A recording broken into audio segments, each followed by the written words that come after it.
قرآن کا ایک مخصوص حصہ ہی پڑھا جاتا ہے۔ اکثر آپ دیکھیں امام صاحب وہی 3 4 5 10 سورتیں ہی پڑھتے ہیں۔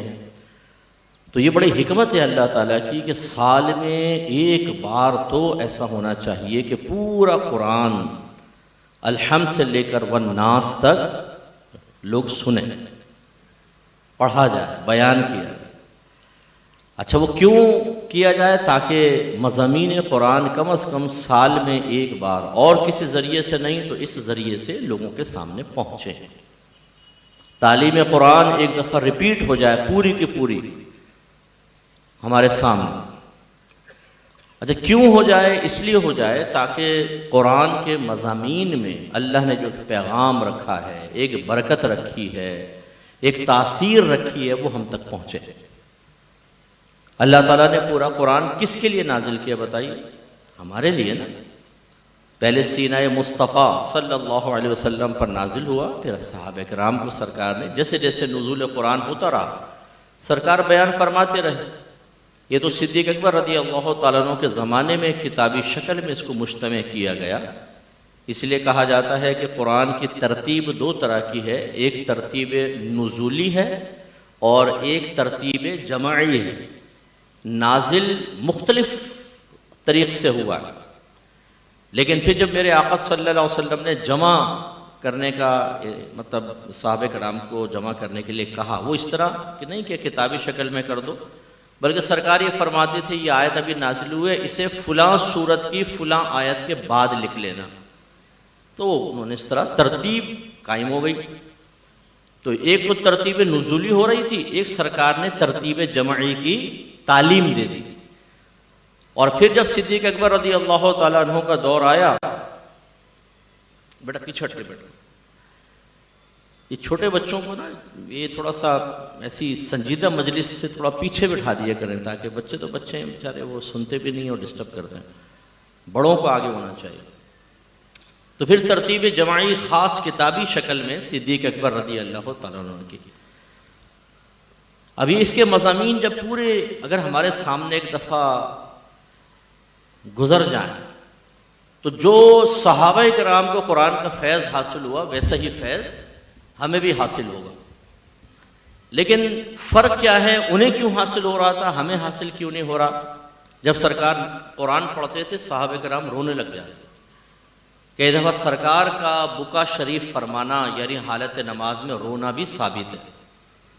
وجہ یہ تھی کہ انہیں قرآن سمجھ میں آ رہا تھا، وہ عربی اللسان تھے، ان کی مدر لینگویج تھی، مادری زبان تھی، اور پھر زبان سرکار صلی اللہ علیہ وسلم عربک لہجہ، لب و لہجہ، اور میرے آقا کی زمان نبوت سے قرآن جب نکلتا تھا تو اس کی تو اور تاثیر بڑھ جاتی تھی۔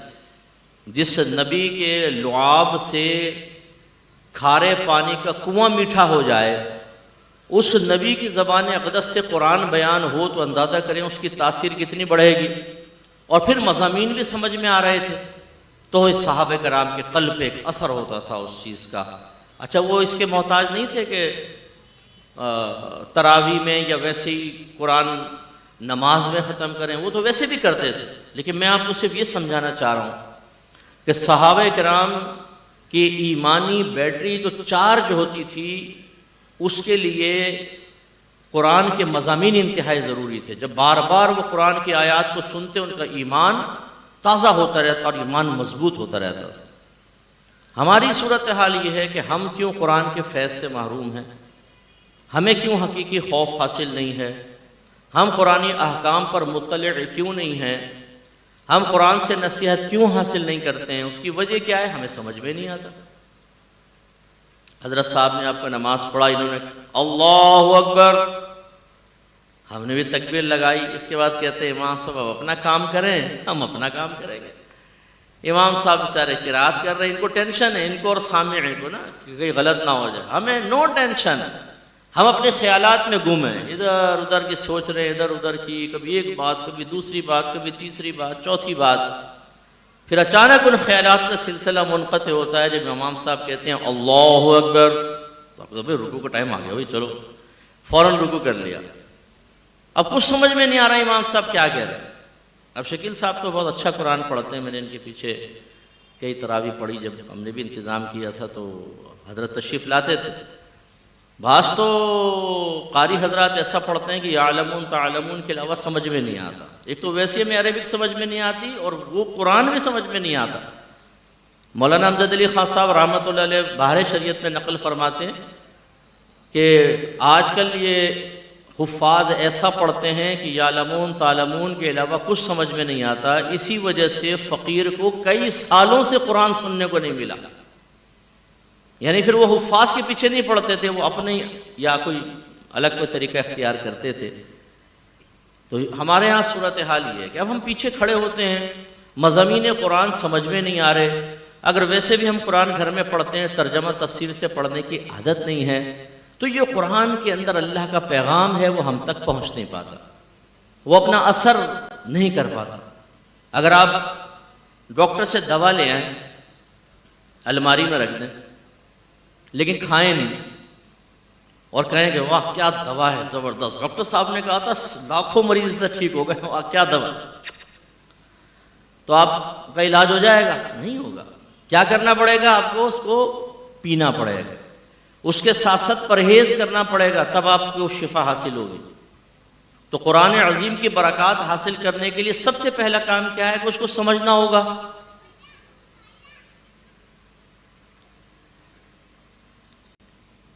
تو قرآن عظیم کو سمجھنا ہوگا. آپ سمجھیں گے تو پھر آپ کچھ کر سکتے ہیں نا، جب سمجھ میں نہیں کراتے ہیں. اور پھر اس تبدیلی پر استقامت بھی حاصل کرتے ہیں. یہ 4 سٹیپس ہوتے ہیں کہ سننا، سمجھنا، اپنا احتساب کرنا، اس تعلیم کو اپنے اوپر نافذ کرنا اور استقامت اختیار کرنا. تب کہیں جا کر جو ہے وہ ہدایت حاصل ہوتی ہے. یہ میں نے شاید آپ کو پہلے بھی ایک دفعہ سمجھایا تھا کہ اگر میں آپ سے کہوں بھی میں بڑی زبردست ایک بات کہنے لگوں، سنو، اگر عمل کریں گے جنتی ہو جاؤ. آپ نے ارے واہ بیان کیجیے. میں نے کہا چی چی چی چی چوں چوں. آپ کہیں گے مفتی صاحب کیا بول رہے ہیں، یہ تو سمجھ ہی نہیں آ رہی، سمجھ میں آئے گی تو جنتی ہوں گے نا. تو اس کا مطلب دیکھیں آپ کتنے اچھے سمجھدار لوگ ہیں کہ ایک چیز سمجھ ہی نہ آئے تو ہدایت کیسے اس سے حاصل ہو جائے گی. بھائی میں آپ کو ایک وظیفہ بتانے لگا ہوں، اگر آپ یہ وظیفہ پڑھ لیں گے روزانہ جن آپ کے سرانے 5000 کا نوٹ رکھ کے جائے. اس کا طریقہ کیا ہے پڑھنے کا؟ جم جلا جو جو گا، بس جاؤ. اب آپ کہیں گے مفتی صاحب کیوں جوک کر رہے ہیں، کیوں مذاق کر رہے ہیں؟ جب سمجھ میں نہیں آئے گا تو پڑھیں گے نہیں تو قائد اعظم صاحب روزانہ ہمارے سرانے تشریف کیسے لے کر آئیں گے؟ تو آپ یہ کیا کر رہے ہیں؟ اس کا مطلب یہ ہوا کہ ہمارے عام آدمی بھی سمجھ سکتا ہے کہ بھائی ہدایت تو تبھی حاصل ہوگی پہلے مضمون تو سمجھ میں آئے، اور ہمیں قرآن سمجھ میں نہیں آتا. پھر اگر جیسے فرض کر لیں میں آپ کو سمجھا رہا ہوں یا کوئی آپ نے تفسیر کسی عالم سے سنی یا ویسے تفسیر پڑھی، ترجمہ پڑھ لیا، تفسیر بھی پڑھ لی، چلو سمجھ میں آ گیا. اگلے سٹیپ کیا ہے؟ اپنا احتساب تو کرے آدمی.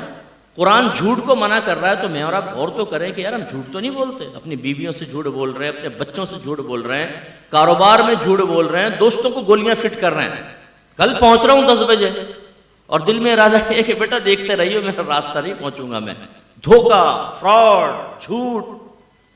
ایسے ہی ہماری بہنیں بھی، ایک بہنیں سن رہی ہیں، خواتین ہیں، شاید گھر کے اندر خواتین سن رہی ہوں گی. اس طرح خواتین بہت جھوٹ بولتی ہیں، بلکہ بعض مائیں تو اپنے بچیوں کو جھوٹ کی تعلیم دے رہی ہوتی ہیں کہ بیٹا سچ بولو گی نا پھر سسرال میں گزارا نہیں ہوگا، تھوڑا بہت جھوٹ بولنا. غلط تعلیم. تو ہم جھوٹ کیوں بولتے؟ اپنا احتساب کرتے تو پھر ہم جھوٹ سے بچتے. اللہ تعالیٰ نے حق دبانے کو منع کیا، جگہ جگہ ارشاد فرمایا کہ ایک دوسرے کے مال باطل طریقے سے حاصل نہ کرو. لیکن ہم باطل طریقے سے حاصل کر رہے ہوتے ہیں، ہم فراڈ کر کے مال حاصل کرتے ہیں، ہم وراثتیں دبا کر بیٹھے ہوتے ہیں، ہم رشوتیں لیتے ہیں. ہم اگر بزنس کر رہے ہیں تو اس میں سچ نہیں بولتے، اس میں جھوٹ بول کر ہم مال کما رہے ہوتے ہیں، اپنے مال کی جھوٹی تعریفیں کر رہے ہوتے ہیں، اس کے عیب چھپا کر ہم بیچ رہے ہوتے ہیں. سب سے بہترین سیلز مین وہ کہلاتا ہے ہماری مارکیٹ میں جو سب سے گندے مال کو گاہک کے حوالے کر دے اور ایسا حوالے کرے کہ گاہک اس کا احسان مان کر جائے. اور خواتین آتی نا بولتے بہن آپ کو یہ جو دے رہا ہوں نا کوئی بھی نہیں دے گا اتنی کم قیمت، یہ صرف میں دوں گا. خاتون یہ نہیں سوچتی کہ بھئی یہ اتنا ہمدرد بھائی کہاں سے نکل آیا کہ پوری مارکیٹ میں سب مجھے مہنگا دے یہ سستا دے گا، وہ خوش ہو جاتی ہے. نہیں نہیں بھائی آپ کی ویسے مرضی ہے لینا، نہیں دے دے۔ بعد میں ان کا مذاق اڑاتے ہیں، ہنستے ہیں، تو مالک بھی آ کر کہتا ہے یار تو نے وہ مال بیچ دیا جو 4 سال سے میں نہیں بیچ پا رہا تھا، یہ نہیں، تجھے زیادہ تنخواہ ملنی چاہیے، نہیں جھوٹ بولو، عیب چھپاؤ، ایک مسلمان کو دکھ دو، اس کو غم دو، اس طرح مال کماؤ، بہت اچھی بات ہے، آپ ہیں کامیاب بزنس مین۔ وراثت دبا کر ہم لوگ بیٹھے ہوئے ہیں، بہنوں کو نہیں دیتے، پھپھیوں کو وراثت میں سے حصہ نہیں دیتے۔ ہم میں سے کتنے ایسے ہیں جنہوں نے وراثت کے بارے میں کوئی فتویٰ لے کے رکھا ہوا ہے؟ میں ہمیشہ گزارش کرتا ہوں پتہ نہیں کب آپ کو مجھے موت آ جائے، ہمیں چاہیے یہ کہ کسی اچھے مستند مفتی صاحب سے ملے اور کہیں کہ آج اگر میں مر جاتا ہوں تو یہ میرے رشتہ دار ہیں، میری والدہ ہیں، میرے والد، میرے بھائی بہن، میری زوجہ ہے، یہ میرے بچے ہیں، اتنی تعداد میں، ان میں سے کس کو کتنا حصہ ملے گا، اس کا ذرا ایک فتویٰ بنا دو۔ وہ بنا دے گا، گھر والوں کے حوالے کر دے، میں مر جاؤں اس کے مطابق تقسیم ہوگا، یہ تمہیں وعدہ کرو میرے ساتھ۔ اب آپ کا انتقال ہوگا، کوئی جھگڑا نہیں ہوگا، شریعت کا حکم سامنے موجود ہے۔ ہمارے بعض بھائیوں کو 2 شادیاں کرنے کا بڑا شوق ہوتا ہے نا، 2 3 4، قرآن نے کہا ہے 2 3 3، فَانْكِحُوا مَا طَابَ لَكُم مِّنَ النِّسَاءِ مَثْنَىٰ وَثُلَاثَ وَالرُّبَاعَ، جو عورتیں تمہیں پسند آئے ان سے نکاح کرو، 2 سے 3 سے 4 سے۔ یہ نہیں سوچتے کہ اگر میں فوت ہو جاتا ہوں اس کے بعد 2 بیویاں، ان میں سے ہر ایک کے بچے، وہ کیسے لڑیں گے آپس میں؟ ہم نے تو فائٹ ہوتے دیکھی ہے نا، کیونکہ ہمارے پاس تو آتے ہیں لوگ مسئلے لے کر، ایک زوجہ ایک مکان میں رہتی ہے، بولتی ہے تو میرا ہی ہوگا، دوسری کو حصہ نہیں ملے گا۔ ستیلا بیٹا دکان پہ بیٹھتا ہے، وہ بولتا ہے میں ستیلے بھائی بہنوں کو نہیں دوں گا اس میں حصہ، میں کاروبار چلا رہا تھا۔ اگر ابا جان اس میں فتویٰ لے کے رکھ دیتے تو کتنا فائدہ ہوتا، اور ان کا ذہن بنا دیتے کہ بیٹا شریعت کے مطابق اس طرح تقسیم ہوگا۔ اور ہم چونکہ، میں کبھی کہتا ہوں میری باتیں کڑوی تو آپ کو لگتی ہیں، لیکن میں بالکل گراؤنڈ ریلیٹیز پہ کلام کرتا ہوں۔ اپنے موبائل میں دیکھیں کسی مفتی صاحب کا نمبر سیف ہے، اور دیکھیں کہ پچھلے پورے سال میں کتنی دفعہ آپ نے ان کو کال کی ہے۔ سب ایسے ہی عام لوگ، کاروباری، بے نمازی، رشتہ دار، دوست احباب، محلے والے، ان کے نمبر ہوں گے، جن میں سے بعض تو بہت ہی فنٹر قسم کے بھی ہوں گے۔ ہمارا تعلق ہی نہیں ہوتا علماء کے ساتھ، مفتیان کرام کے ساتھ، تو سوچیے پھر ہمارے گھر والوں کا تعلق کیسے ہوگا؟ نتیجہ نکلتا ہے جب ہم فوت ہوتے ہیں تو آپس میں ہوتی ہے فائٹ، مارن پیٹی، بعض اوقات تو کورٹ میں کیسز چلے جاتے ہیں، جن عورتوں نے کبھی گھر سے قدم باہر نہیں نکالا ہوتا وہ تھانے کچہریاں کر رہی ہوتی ہیں ہماری وجہ سے۔ اور پھر ہماری بعض اوقات یہ بھی ایک ہوتا ہے مال کے ناحق تقسیم کا معاملہ، کہ باپ اپنی زندگی میں جب کچھ تقسیم کرتا ہے اپنے اولاد کے اندر، اس کے الگ احکام ہوتے ہیں۔ اس میں مفتبی قول اور پسندیدہ قول یہ ہے کہ اس میں لڑکا لڑکی برابر ہوتے ہیں۔ اگر باپ اپنی زندگی میں کچھ دینا چاہتا ہے، 4 کروڑ ہے، 3 بیٹے ایک بیٹی، سب کو 1 کروڑ دے گا۔ مر جائے گا تو پھر یہ ہوگا لڑکوں کو ڈبل ملے گا، لڑکی کو نصف ملتا ہے۔ لیکن ہمارے ہاں تو یہ اچھا، یہ تو ہے زندگی میں افضل طریقہ کہ سب کو برابر، ورنہ کم از کم اس سے مفضول طریقہ، کم درجے کا طریقہ یہ ہے کہ وہی وراثت والا وصول کر لیں، لڑکوں کو 2 حصہ، لڑکی کو 1 حصہ، یوں کر لیں آپ۔ لیکن ہمارے یہاں یہ بھی نہیں ہوتا، لڑکی کو تعلیم دلوا دی، جو باپ گفٹ تھوڑا بہت لا کر دیتا رہتا ہے، سوٹ دے دی یہ، پھر اس کے بعد اس کی شادی کر دی، جہیز میں دے دیا، بس بری ذمہ۔ باقی کس کا ہے؟ بیٹوں کا۔ بیٹی کو اگر کل ملائیں پوری زندگی کا بمشکل بنتا ہے 30 لاکھ، 40 لاکھ، 50 لاکھ، 60 لاکھ، اور ایک بیٹے کو فلیٹ دیا ہے 2.5 کروڑ کا، دوسرے کو دکان دی ہے 4 کروڑ کی، تیسرے کو دکان دی ہے 2.5 کروڑ کی۔ آخرت میں یہ بچی کھڑا کرے گی اپنے والد کو کہ اللہ تعالیٰ جو اس نے اپنے مال کی تقسیم میں ناانصافی کی، مجھے حق دلوا۔ اگر ہم قرآن پڑھیں تو قرآن ہمیں سمجھائے گا کہ مال کی ناحق تقسیم مت کرو۔ اللہ تعالیٰ نے قرآن میں اصول بیان فرمائے، احتساب کریں گے روشنی ملے گی۔ اسی طریقے سے اللہ تعالیٰ نے ظلم سے منع فرمایا۔ ظلم کسے کہتے ہیں؟ کسی بھی جاندار کو بلا اجازت شریعت جسمانی، روحانی یا مالی نقصان پہنچانے کا نام ظلم ہے۔ اگر یہ تعریف آپ کے ذہن میں رہے، ہم بولتے تو ہیں بڑا بھائی بڑا ظلم کر دیا، بھائی ظلم کس سے کہتے ہیں یہ تو تعریف ذہن میں رکھیں نا۔ کسی بھی جاندار کو اجازت شریعت کے بغیر تکلیف پہنچانا، جسمانی، مالی یا روحانی، یہ ہے ظلم۔ اجازت شرع کی قید ہے، اس کا مطلب اگر شریعت اجازت دیتی ہو اور ہم کسی کو اذیت پہنچا دیں تو یہ ظلم میں نہیں آئے گا. دیکھیں جو ہماری اسلامی نقطہ نظر سے چور چوری کرے ہاتھ کاٹا جائے گا, تکلیف تو ہوگی نا اس کو. اسی طرح کوئی شادی شدہ زانی بن جائے یعنی زنا کر لے تو رجم کرنے کا حکم ہے. رجم کا مطلب کیا ہے؟ جرم جب ثابت ہو جائے گا تو اس کو پتھر مارے جائیں گے سر عام, اتنے پتھر ماریں گے کہ وہ ہلاک ہو جائے. یہ رجم کی سزا ہے. اور اگر کسی غیر شادی شدہ نے زنا کیا ہے تو 100 کوڑے سر عام لگائے جائیں گے. اور اللہ نے واضح قرآن میں لکھا کہ دیکھنے والوں کے دل میں کوئی نرمی پیدا نہ ہو, رحم پیدا نہ ہو, مجرم ہے, 100 کوڑوں کی سزا. اب لوگ دیکھ کر کہیں جیسے مغربی تعلیم سے بڑے متاثر لوگ, یار یہ تو بڑا ظلم ہے, دیکھو یار یہ تو بڑی وحشیانہ سزائیں. ارے یار وحشیانہ سزائیں, پہلی بات تو یہ کہ ان کا ثبوت ہی بڑا مشکل ہے. شریعت نے بڑی سخت کنڈیشنز رکھی ہیں. فرض کرنے اگر ثابت ہو جاتا ہے بیٹا یہ بعد میں لیا, ابھی یہ تو پہلے رکھتے تم, ابھی اینڈ میں تم بوتل ہٹاؤ یہاں سے. ان کے سامنے تم ڈنڈا سا کھڑا کر دیا بیچاروں. تمہاری اس ایفیشنسی کے اوپر تمہاری تعریف کی جائے گی کہ تم نے بالکل مڈل بیان کے اندر ماشاءاللہ انٹری ماری ہے. یہ بھی بڑا کمال ہوتا ہے بعضوں کا. درود پڑھیں اللہم صلی علی سیدنا مولانا محمد وعلی آل سیدنا و مولانا محمد وآلہ وبارک وسلم. میں کیا کہہ رہا تھا پتہ نہیں. یہ کرامت ہے ان لوگوں کی. حالانکہ میرے شاگرد ہیں, یہ استاد بھی ہماری اکیڈمی میں, ان کو پتہ ہے کہ میں درمیان میں ڈسٹربنس بالکل پسند نہیں کرتا ہوں. کیا کہہ رہا تھا؟ ہاں, مغرب ممالک والے جو ہیں وہ ہماری اسلامی سزاؤں کو وحشیانہ سزائیں کہتے ہیں. لیکن گارنٹی سے آپ کو کہتا ہوں ایک دفعہ ایک آدمی کو سزا جاری ہو جائے اس کے بعد ہمت نہیں ہوگی کسی کو کچھ کرنے کی. ہماری بچیوں کے ساتھ ریپ ہو رہے ہیں, بچوں کے ساتھ غلیظ معاملات کیے جا رہے ہیں, چھوٹی چھوٹی بچیوں کے ساتھ کیوں ہو رہا ہے؟ سزا ہی نہیں ہے. گن پوائنٹ پہ موبائل کیوں چھینتے ہیں؟ چھیننے والے کو بھی پتا ہے کہ مجھے اندر کریں گے, مجھے چھڑانے والا خود قانون کا محافظ ہوگا. وکیل ہی تو چھڑواتا ہے, وکیل ہی راستہ بتاتا ہے, وکیل اس کی ضمانت کروا کے کہتا ہے باہر نکلو. جج کو نہیں معلوم کہ 6 دفعہ پہلے بھی میرے کٹہرے کے اندر آ چکا ہے, لیکن جج بھی قانون کے تابع ہے, برٹش لا کے تابع ہے. وہ وکیل صاحب دلائل پیش کر دیتے ہیں کہ جی ٹھیک ہے میرے کلائنٹ کو آپ بیل دے دیں, کیس چلتا رہے. پہلے سینکڑوں کیس چل رہے ہیں, ایک کیس اور صحیح, کیا مسئلہ ہے؟ وہ پھر باہر نکل کے گن پوائنٹ پہ موبائل چھینتا ہے. اگر ہمارے مذہب اسلام کے طریقے کے مطابق ڈاکو جو ہوتا ہے, ڈاکو اس کو سولی چڑھانے کا حکم ہے. آپ کو پتہ ہے, چاروں ہاتھ پاؤں کاٹ دو, اس کو لٹکا دو حتیٰ کہ مر جائے. یہ ہے سزا ڈاکو کی, اور سرعام ہوگا یہ معاملہ. اور شرعی حکم یہی ہے کہ اگر آپ کے گھر سے ایک چور چوری کر کے بھاگ رہا ہے اور آپ اس کو روکنے پہ قادر نہیں, اگر آپ اس کو مار دیتے ہیں تو شرعی لحاظ سے آپ کی گرفت نہیں ہے.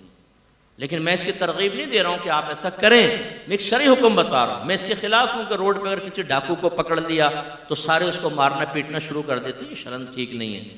سزا دینا ریاست کا کام ہوتا ہے. اگر آپ اور میں سزاؤں کو اپنے ہاتھ میں لے لیں گے تو ہو سکتا ہے کسی بے گناہ کو روک پری پلان قتل کر دیں. یار یہ پوری مارکیٹ میں بہت اچھا کماتا ہے, ہمیں بڑا نقصان پہنچا رہا ہے, اس پہ ڈھاکے کا الزام لگا کے اس کو کلٹی کر دیتے ہیں. 8-10 آدمی مل گئے, ایک پستول ہاتھ میں پکڑائی, کیچ کروائی, اسے یوں پکڑی, دن مارنا, چور چور, ڈاکو ڈاکو ڈاکو ڈاکو. وہ دوسروں نے بھی تبرک آپ نے دیکھا, پتہ نہیں ہوتا, آ کر ایک آدمی بھی ہاتھ مار دیتے ہیں برکت کے لیے. پوچھتے ہیں کیا ہو رہا ہے؟ ڈاکو ہے. اچھا, 1 لات اس نے بھی مار دی. ارے بھائی پہلے پوچھو تو صحیح, ماری بھی کہ نہیں ماری. میں نے وہ ایک خبروں کے اندر دیکھا, وہ ایک بیچارے آدمی کو پکڑ کے دھن دیا. ان دنوں جو تھا یہ بچیوں کا اغوا بہت ہو رہا تھا, بچیوں کا. تو بھائی کیوں مارا تم نے؟ اس سے پکڑ پڑ گیا, دھواں کر دیا اس کو مار مار. کہنے لگے ہم نے اس کو مشکوک لگا, روکا تو اس کی جیب سے سیب نکلا, تو ہمیں خدشہ محسوس ہوا شاید یہ بچوں کو سیب دکھا کے اغوا کرتا ہے, تو ہم نے پیٹ دیا اس کو. اس لیے عوام الناس کو یاد رکھیں, سزا جاری کرنے کا حکم نہیں, یہ ریاست کا کام ہے. لیکن میں شرعی مسئلہ آپ کو بتا رہا ہوں کہ اگر اپنی جان کے دفاع میں, اپنے مال کے دفاع میں کوئی اٹیک کر دیتا ہے اور سامنے والا ہلاک ہو جائے تو اس میں اٹیک کرنے والے پر کوئی تاوان نہیں. تو خلاصہ کلام یہ ہے کہ ہم ظلم کی تعریف کو سمجھیں. بعض اوقات ہم اپنے بچوں کو ڈانٹتے ہیں, ان کو تکلیف ہوتی ہے, روحانی تکلیف ہوتی ہے, لیکن وہ ڈانٹنا شریعت کے مطابق ہوتا ہے. اللہ تعالیٰ فرماتا ہے وَأْمُرْ أَهْلَكَ بِالصَّلَاةِ وَاصْطَبِرْ عَلَيْهَا, اپنے گھر والوں کو نماز کا حکم دے اور خود بھی اس پر ثابت قدم رہے. اب جب والد اپنے بچوں کو بعض وقت روکتے ہیں تو جو ٹین ایج میں خاص طور پر ہوتے ہیں، اس میں ہارمونز چینج ہو رہے ہوتے ہیں، تو ہمیں ماں باپ کا سمجھانا برا لگتا ہے. بچے جلدی غصے میں آ جاتے ہیں، چڑچڑے ہو جاتے ہیں. مغرب کے ٹائم میں باہر کھیل رہے، امی کی آواز آتی ہے اندر آ جاؤ مغرب ہو گئی. ایک دم دیکھتے ہیں کہ 4 گھنٹے میں نے فیلڈنگ کی، ابھی بیٹنگ بیٹ ہاتھ میں آیا، امی کی آواز آ گئی. وہیں سے شور مچا دیتے ہیں، آ رہا ہوں مصیبت. پھر 2-4 ادھر ادھر گالیاں دے کر اوپر پہنچتے ہیں.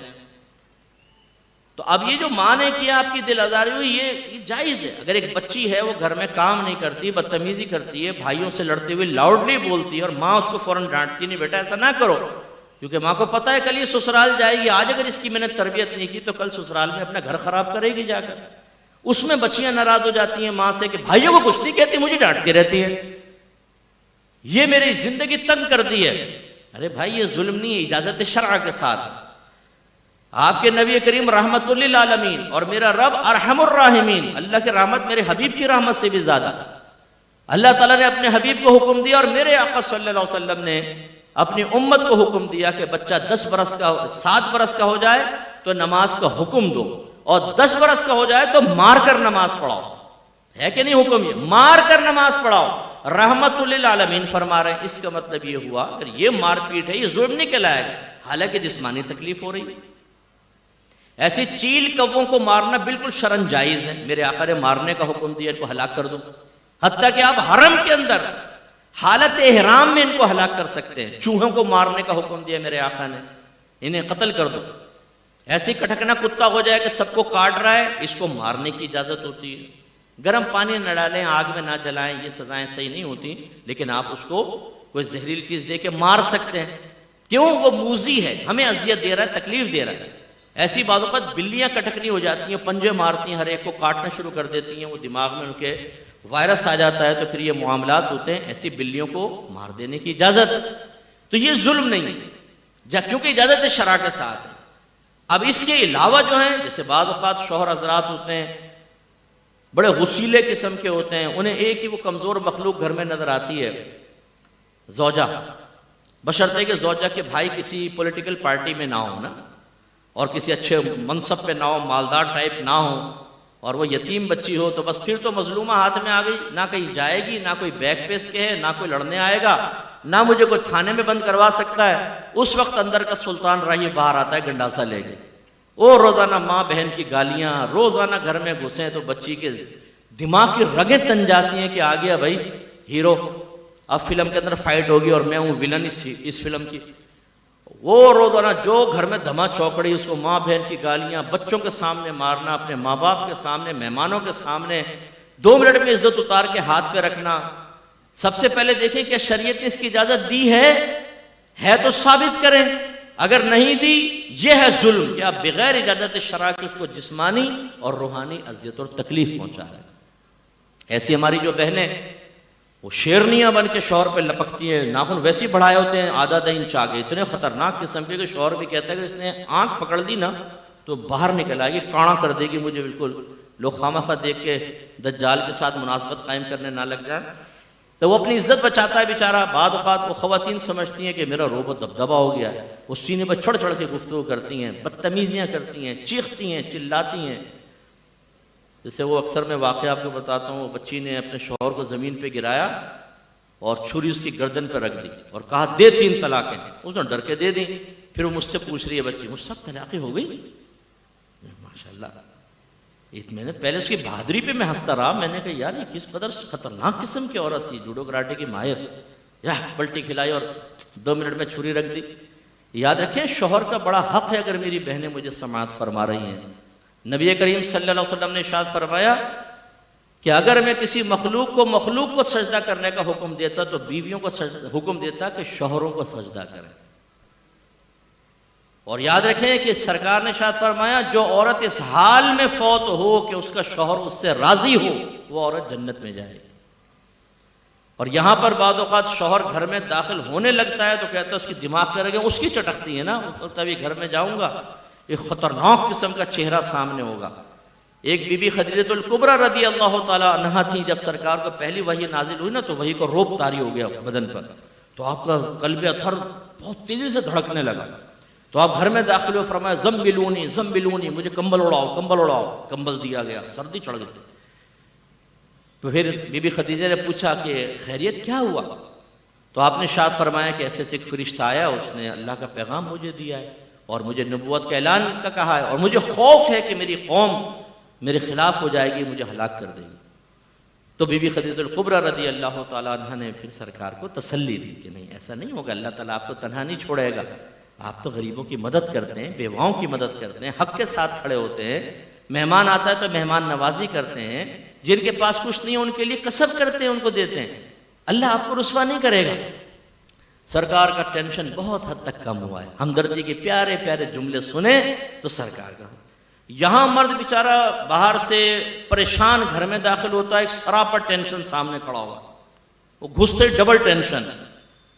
پھر بیوی کہتی ہے پتہ نہیں میرے شوہر کی شوگر کیوں بڑھتی جا رہی ہے، بلڈ پریشر ہائی کیوں ہو رہا ہے؟ ارے بھائی سب سے بڑا تو یہ سبب وائرس تو یہ رہا۔ تو یہ میں ان بہنوں کے بارے میں عرض کر رہا ہوں کہ جو شوہروں کو ذہنی ٹارچر کرتی ہیں، تکلیف پہنچاتی ہیں زبان سے، اور پھر اپنی بیٹیوں کے لیے ایک بری رول ماڈل بن جاتی، جو اپنی ماں کو یہ دیکھتی رہیں کہ ابا جان کو اس نے دبایا ہے، وہ لڑکی فطرتاً جس گھر میں بھی جائے گی نا، یہ طبیعت اتنی ایسی بن جاتی ہے وہ اپنے شوہر کو اپنے تابع دیکھنا چاہے۔ اب ضروری تو نہیں کہ اس کا شوہر اس کے تابع ہو جائے، وہ فوراً بدتمیزی کرے گی اور اس کا رزلٹ ویسی چاہے گی جیسا اس نے اپنے گھر میں دیکھا۔ نتیجے کیا نکلے گا کہ اس لڑکی کا ہو سکتا ہے گھر خراب ہو جائے، کیونکہ اس کا شوہر ہر ایک تو نہیں برداشت کرے گا، ہو سکتا ہے اس بچی کے والد صاحب میں بہت زیادہ صبر کا مادہ ہو۔ یہ ہے ظلم جو ایک عورت کر رہی ہے، ایسے ہم کسی کا مال دبا لیتے ہیں۔ برا نہیں مانے گا، آپ نے بہت سارے بزنس مین ایسے بیٹھے ہیں جو وقت پہ پیمنٹ کر سکتے ہیں، لیکن ایک عادت ہوتی ہے پیمنٹ وقت پہ نہیں کرنی، 10 فون آئیں گے تب کروں گا، وہ بیچارہ چکر لگا رہے ہیں، یار دے دو پیمنٹ دے دو، ہاں دیتا ہوں ٹال مٹول سب پڑا ہوا، کیوں نہیں دیتے آپ؟ یاد رکھیں جب آپ پیمنٹ دینے پہ قادر ہیں تو یہ پیمنٹ ایک طرح کا شرعی قرض ہوتا ہے، اس قرض کو فوراً لوٹانا، ایک دن کی بھی تاخیر کریں گے گناہگار ہوں، شدید گناہگار ہوں۔ اصل میں ہمیں مال کو جدا کرتے ہوئے نا بس عجیب پریشانی سے ہوتی ہے، حالانکہ ارے بھائی اس کا مال ہے، آپ نے مال گھر میں اتار لیا ہے، دکان پہ اتارا ہے، پیسہ تو اس کا حق ہے نا، دو اس کو۔ لیکن وہ دیتے ہوئے یوں گن کے یار یہ قائد اعظم صاحب ہمارے پاس سے جا رہے ہیں تو بڑے ایسا لگتا ہے دل کھینچ رہا ہے، تو آدمی چاہتا ہے جتنے بھی قائد اعظم صاحب کی صحبت حاصل کر کے میں برکات حاصل کر سکوں انہیں اپنے پاس رکھوں۔ ارے یار کیا فائدہ ہے اس کا؟ دو وقت پہ اگر آپ پیمنٹ کریں گے آپ ہی کی ساکھ اچھی ہوگی، آپ کی مارکیٹ میں تعریفیں کی جائیں گی، 10 آدمی آپ سے کاروبار کرنا چاہیں گے کہ نہیں یار بڑا سالڈ آدمی ہے، وقت پہ مال لیتا ہے، وقت پہ پیسہ دیتا ہے۔ لیکن ہم اتنے بدنام ہو چکے ہوتے ہیں بعض اوقات، اور بعض اوقات یہ بھی میں نے دیکھا ہے جس کو پیمنٹ دینی تھی مر گیا، کسی نے آ کے بتایا وہ تو گیا، ہم کہتے ہیں گیا تو گیا، یہ لیجیے جی، ارے بھائی اس کے وارثوں کا حق ہے دو۔ یہ ہے ظلم کہ اس کے وارثوں کو آپ پیسہ نہیں دے رہے اس لیے کہ اس کے اوپر اور کوئی گواہ نہیں تھا، آپ نے اس کا پیسہ دبا لیا۔ ایسے ہم یہ بچے خاص طور پہ بیٹا اس کو ذرا سمجھو، اس چیز کو، کسی ایک کو نشانہ بنا کے اس کا مذاق اڑاتے ہیں، کوئی بیچارہ گر گیا او ہنستے ہیں، مذاق اڑاتے ہیں، ٹھٹا کرتے ہیں خوب، کسی کا کوئی نام رکھ دیں گے، لنگڑا، ٹنٹا، کاڑا، کالا، لمبو، چھوٹو، اور یوں اس طرح کے نام۔ اب وہ بیچارہ چڑ رہا ہوتا ہے، ایک تو میں آپ کو عرض کروں چڑو کبھی نہیں، تھوڑی سی اپنے اندر ول پاور پیدا کرو، ڈھیڑ بن جاؤ۔ کوئی کسی بھی نام سے چھیڑے نا آپ کو برا بھی لگ رہا ہو، اور بولو اور بولو، بس انشاءاللہ کچھ ہی دن میں ہمت ہار جائیں۔ لیکن جب ہم گھوم کے دیکھتے نا کس نے کہا، تو یہ تو فلم چاہیے تھی بچوں کو، انہوں نے تو ٹریلر پیش کیا تھا، پوری فلم تو اب شروع ہوئی ہے، وہ پیچھے سے آواز کستے ہیں، ہم پلٹ کے دیکھتے ہیں، پتھر مارتے ہیں، لڑائی جھگڑا، بس وہ ہماری چڑ بن جاتی ہے پورے اس میں، وہ پھر ہم اس کو چھیڑتے ہیں۔ لیکن یہ سوچئے بے تکلف دوست بھی اگر بیٹھے ہوں، بعد اوقات سامنے والا جھیپ مٹانے کے لیے ایسا ظاہر کرتا ہے کہ میں نے آپ کی بات کا برا نہیں مانا، کیونکہ ہم اس کو کہہ بھی دیتے ہیں پہلے، یار اگر کوئی ذرا سا منہ بنائے نا، یار تو دوستوں میں مذاق چلتا رہے تو منہ بناتے، بس ٹھیک ہے اب دوستی ختم۔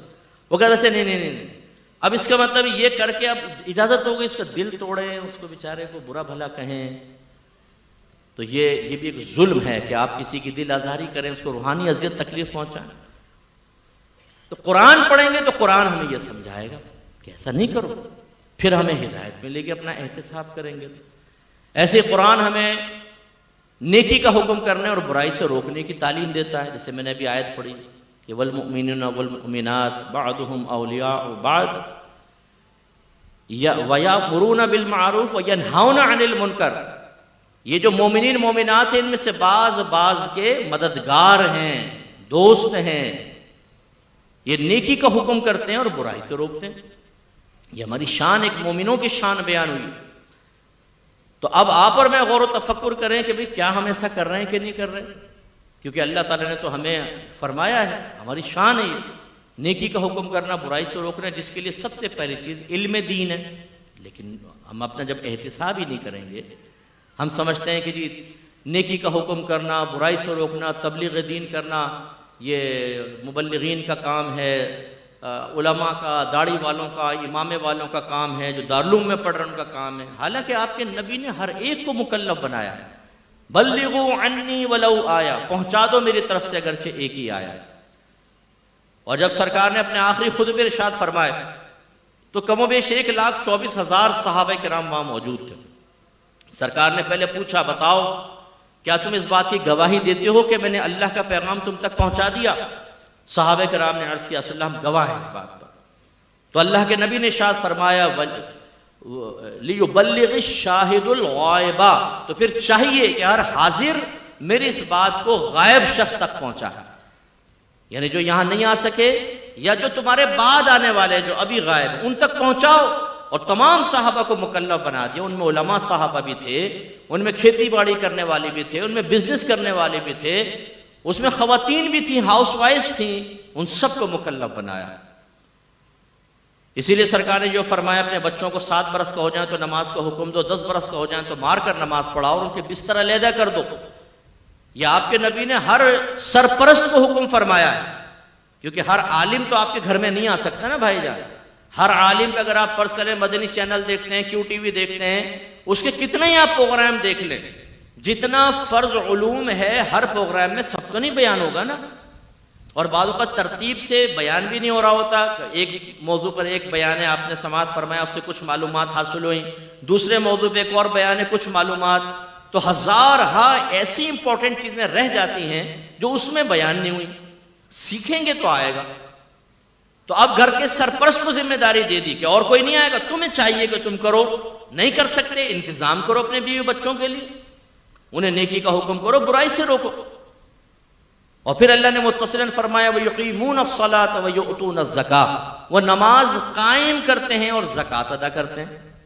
نماز قائم کرنے کا مطلب ویسا نہیں جیسے ہم قائم کر رہے ہیں۔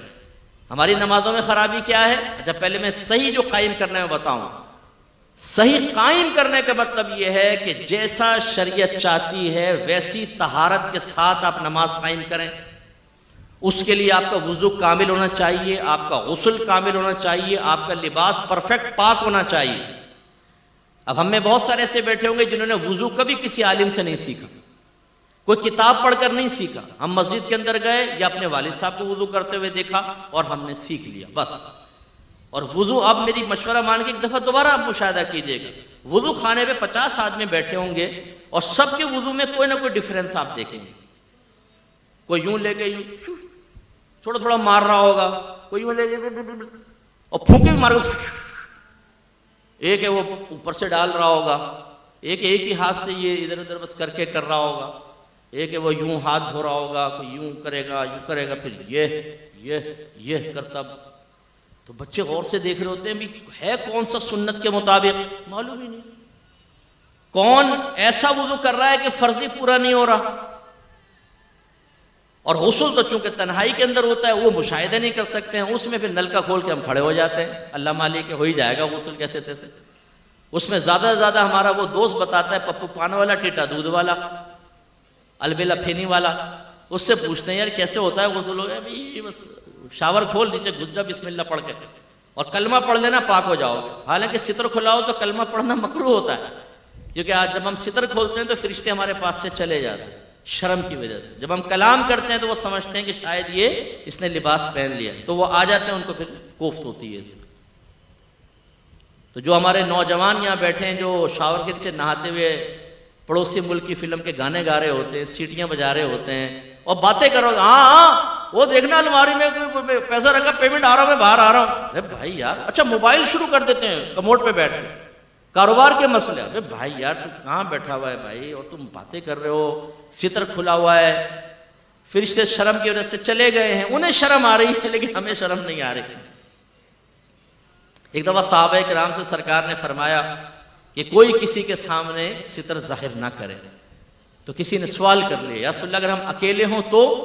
فرمایا اللہ تبارک و تعالی اس بات کا زیادہ حقدار ہے کہ اس سے شرم کی جائے، یہ اس کے لیے جو بلا ضرورت ستر کھولے، ورنہ واش روم تو جانا ہے، نہانا ہے تو ستر کھولے گا، ویسے ہی ستر کو کھولے خواہ تو وہ منع فرمایا سرکار نے، شرم و حیا ہونی چاہیے۔ تو کہنے کا مطلب یہ ہے کہ اب غسل کے مسائل تو ہمیں پتہ ہی نہیں ہوتے، اسی لیے ہمارے بہت سارے یہاں ایسے بھی بیٹھے ہوں گے، ناراض مت ہوئیے کہ جنہیں یہ نہیں پتا کہ منہ زیر ناف کی مقدار کیا ہے، کہاں تک صاف کرنے ہوتے ہیں، اور کب یہ مکروہ تنزیہی ہوتے ہیں، سنت کے مطابق ہوتا ہے صاف کرنا، کب دیر کریں تو مکروہ تنزیہی ہوتا ہے، اور کب تک ہم دیر کر دیں تو مکروہ تحریمی یعنی حرام کے نزدیک ہو جاتا ہے۔ وجہ کہ سیکھا ہی نہیں ہم نے۔ ہم جب اسکول میں تھے مجھے اچھی طرح یاد ہے، وہ دوست کہتے تھے یار دیکھو اگر یہ منہ زیر ناف چاول کے دانے کے برابر ہو جائے نا کھانا پینا حرام ہو جاتا ہے۔ ہمیں کہتے تھے یار وقت کا مفتی اعظم یہ امام اعظم ابو حنیفہ وقت کا آ گیا ہے ہمارے سامنے، ایسے سے فتوے دے رہا ہے، حالانکہ غلط فتویٰ۔ تو جب ہم سیکھتے نہیں ہیں تو پھر ہر ایک اپنی اپنی بولی بولتا ہے۔ ہمارے خاندان میں بھی دیکھ لیں، بڑے آ کے بعض اوقات شرعی مسائل بیان کرنے کی کوشش کر رہے ہوتے ہیں اور اس میں غلطی ہو رہی ہوتی ہے۔ تو کامل نماز کب ہوگی؟ نماز قائم کرنا جب طہارت کامل ہو۔ میں نے وضو کا بتایا، غسل کا۔ اسی طرح ہماری بہنیں جو ہیں انہیں حیض و نفاس کے مسائل پتہ نہیں ہوتے۔ پوچھیں اپنے گھر کی بہنوں سے آپ نے حیض و نفاس کس سے سیکھا تھا اس کے مسائل، وہ کہیں گی امی سے، دادی، نانی، خالہ یا بڑی بہن یا سہیلیوں سے۔ پھر پوچھے گا ان میں سے کون عالمہ اور مفتیہ تھیں ذرا یہ بتائیں، کوئی بھی نہیں۔ تو بھائی جب ایک عالمہ مفتیہ نہیں ہے ان سے آپ ایک مسئلہ سیکھ رہی ہیں تو کیا یہ مسئلہ صحیح ہے یا نہیں، اس کا پتہ کیسے چلے گا؟ میں چونکہ ایک عوامی آدمی ہوں اور اللہ تعالیٰ نے ٹی وی کی برکت سے ورلڈ وائڈ مجھے کام کرنے کا موقع دیا ہے۔ خواتین یقین کریں 40 سال کی عمر میں، 35 سال، 45 سال کی عمر میں حیض کے جب مسئلے پوچھتی ہیں میں سر پکڑ لیتا ہوں کہ یہ مسئلے تو ان کو 9 سال کی عمر میں سیکھ لینے چاہیے تھے، جو یہ 40 ایئر میں آ کر بیسکس پوچھ رہی ہیں۔ اب وجہ کیا ہے؟ ماں نے بتایا ہی نہیں، ماں بس یہ تھوڑی سی بات بتا دی، پورے مسئلے تو والدہ کو بھی نہیں آتے، جیسا بیچاری کو معلوم تھا انہوں نے بیٹی کو بتا دیا۔ اب طہارت ہی کامل نہ ہو تو میاں بیوی کے باقاعدہ جسمانی تعلق میں ایام حیض بہت بڑا کردار ادا کرتے ہیں۔ جسمانی تعلق قائم ہوگا نہیں ہوگا، اس حالت میں عورت کے جسم کے کتنے حصے سے شوہر نفع حاصل کر سکتا ہے اور کس حصے سے منع ہوگا، یہ سب احکام سیکھنے والے ہوتے ہیں۔ چلو وہ ایک الگ چیز ہے، طہارت کا مسئلہ۔ پھر کپڑے پاک کرنے کا مسئلہ، اکثر ہم گھر کے سارے کپڑے جمع کر کے خواتین کو دیتے ہیں اور وہ ایک واشنگ مشین میں سارے ڈال دیتے ہیں۔ پانی ڈالا اور گھما دیا۔ پہلے اتنا سا کپڑا ناپاک تھا، اتنا سا، ادھر فرض کرے منی لگی ہوئی تھی، بلڈ لگ گیا تھا، بچے نے الٹی کر دی تھی، دودھ کی وہ لگی ہوئی تھی، آپ نے جیسے اس واشنگ مشین کے پانی میں ڈالا، جیسے یہ گندگی پانی سے متصل ہوگی پورا پانی ایک دم ناپاک ہو جائے گا، اور جتنے کپڑے اس میں گھوم رہے ہیں سارے کے سارے ناپاک ہو جائیں گے۔ پہلے یہ ایک ناپاک تھا، پھر سارے ناپاک، وہ خوب گھمایا اچھی طریقے سے۔ ہر ایک کے گھر میں آٹومیٹک مشین ہوتی نہیں ہے، نتیجہ کیا نکلتا ہے؟ وہ کپڑے باہر نکالتی ہیں خواتین، اسی پانی کے اندر دوسرے ڈال دیتی ہیں، تھوڑا سا کوئی واشنگ پاؤڈر ڈال کر وہ ڈال دیے، وہ پہلی پانی ناپاک، دوسرے گئے وہ سارے ناپاک۔ اب انہیں کیسے پاک کرنا ہے صاحب؟ انہیں ایک ٹب یا بالٹی میں پانی لیا، اس میں ڈالا تاکہ صابن نکلے، جیسے یہ ناپاک اس ٹب کے پانی سے ملے گا، یہ ناپاک فوراً متصل ہوتے ہی سارا ناپاک، اس میں یہ گھمایا، ہٹایا، اس کو بہا دیا، پھر نیا پانی لیا، پھر ان کو اس میں ڈالا، یہ کپڑے تو ناپاک تھے، جیسے ملیں گے وہ بھی ناپاک، آخر میں یہ نکالا، ڈیش سب رائٹ کر دے گا، وہ دیکھ کے ایڈورٹائز، وہ بہت اچھا ہو گیا، چلو جی۔ اس کے بعد رسی پہ ڈالا، رسی ناپاک۔ اور یاد رکھیں زمین کا خاصہ یہ، آپ کے نبی نے فرمایا کہ زمین خشک ہو کر پاک ہو جاتی ہے، یعنی اگر زمین پہ بچے نے پیشاب کر دیا فرش پہ، دھوپ گرمی ہوا لگی، حتیٰ کہ رنگ ختم، اسمیل بدبو ختم ہو گئی، زمین پاک ہو جائے گی۔ لیکن اور کوئی چیز اس طرح پاک نہیں ہو سکتی۔ اگر آپ نے کپڑا سکھا لیا، سوکھ گیا دھوپ سے، بالکل آپ نے استری کر دیا، اب کوئی گیلا پن نہیں ہے، لیکن یہ پاک نہیں ہوگا، اس کو شرعی طریقے سے ہی پاک کرنا ہوگا۔ اب وہ شوہر نامدار صاحب اس کپڑے کو پہن کر کہاں جا رہے جی؟ جمعۃ الوداع ادا کرنے جا رہا ہے. یہ ہوشیار متقی پرہیزگار شوہر پہنچا ہے جمعہ ادا کرنے کے لیے ناپاک کپڑوں میں. اللہ اکبر. پتہ چلا نماز ہی نہیں ہو رہی کہ ناپاک کپڑے میں تو نماز ہی نہیں ہوتی. نماز کے لیے جسم کا، لباس کا، اور جس جگہ پہ آپ سجدہ کریں گے اتنی سطح زمین کا پاک ہونا لازم ہے. معلوم ہی نہیں. اب آپ نے دیکھا کہ ہم کیسی نماز ادا کر رہے ہیں.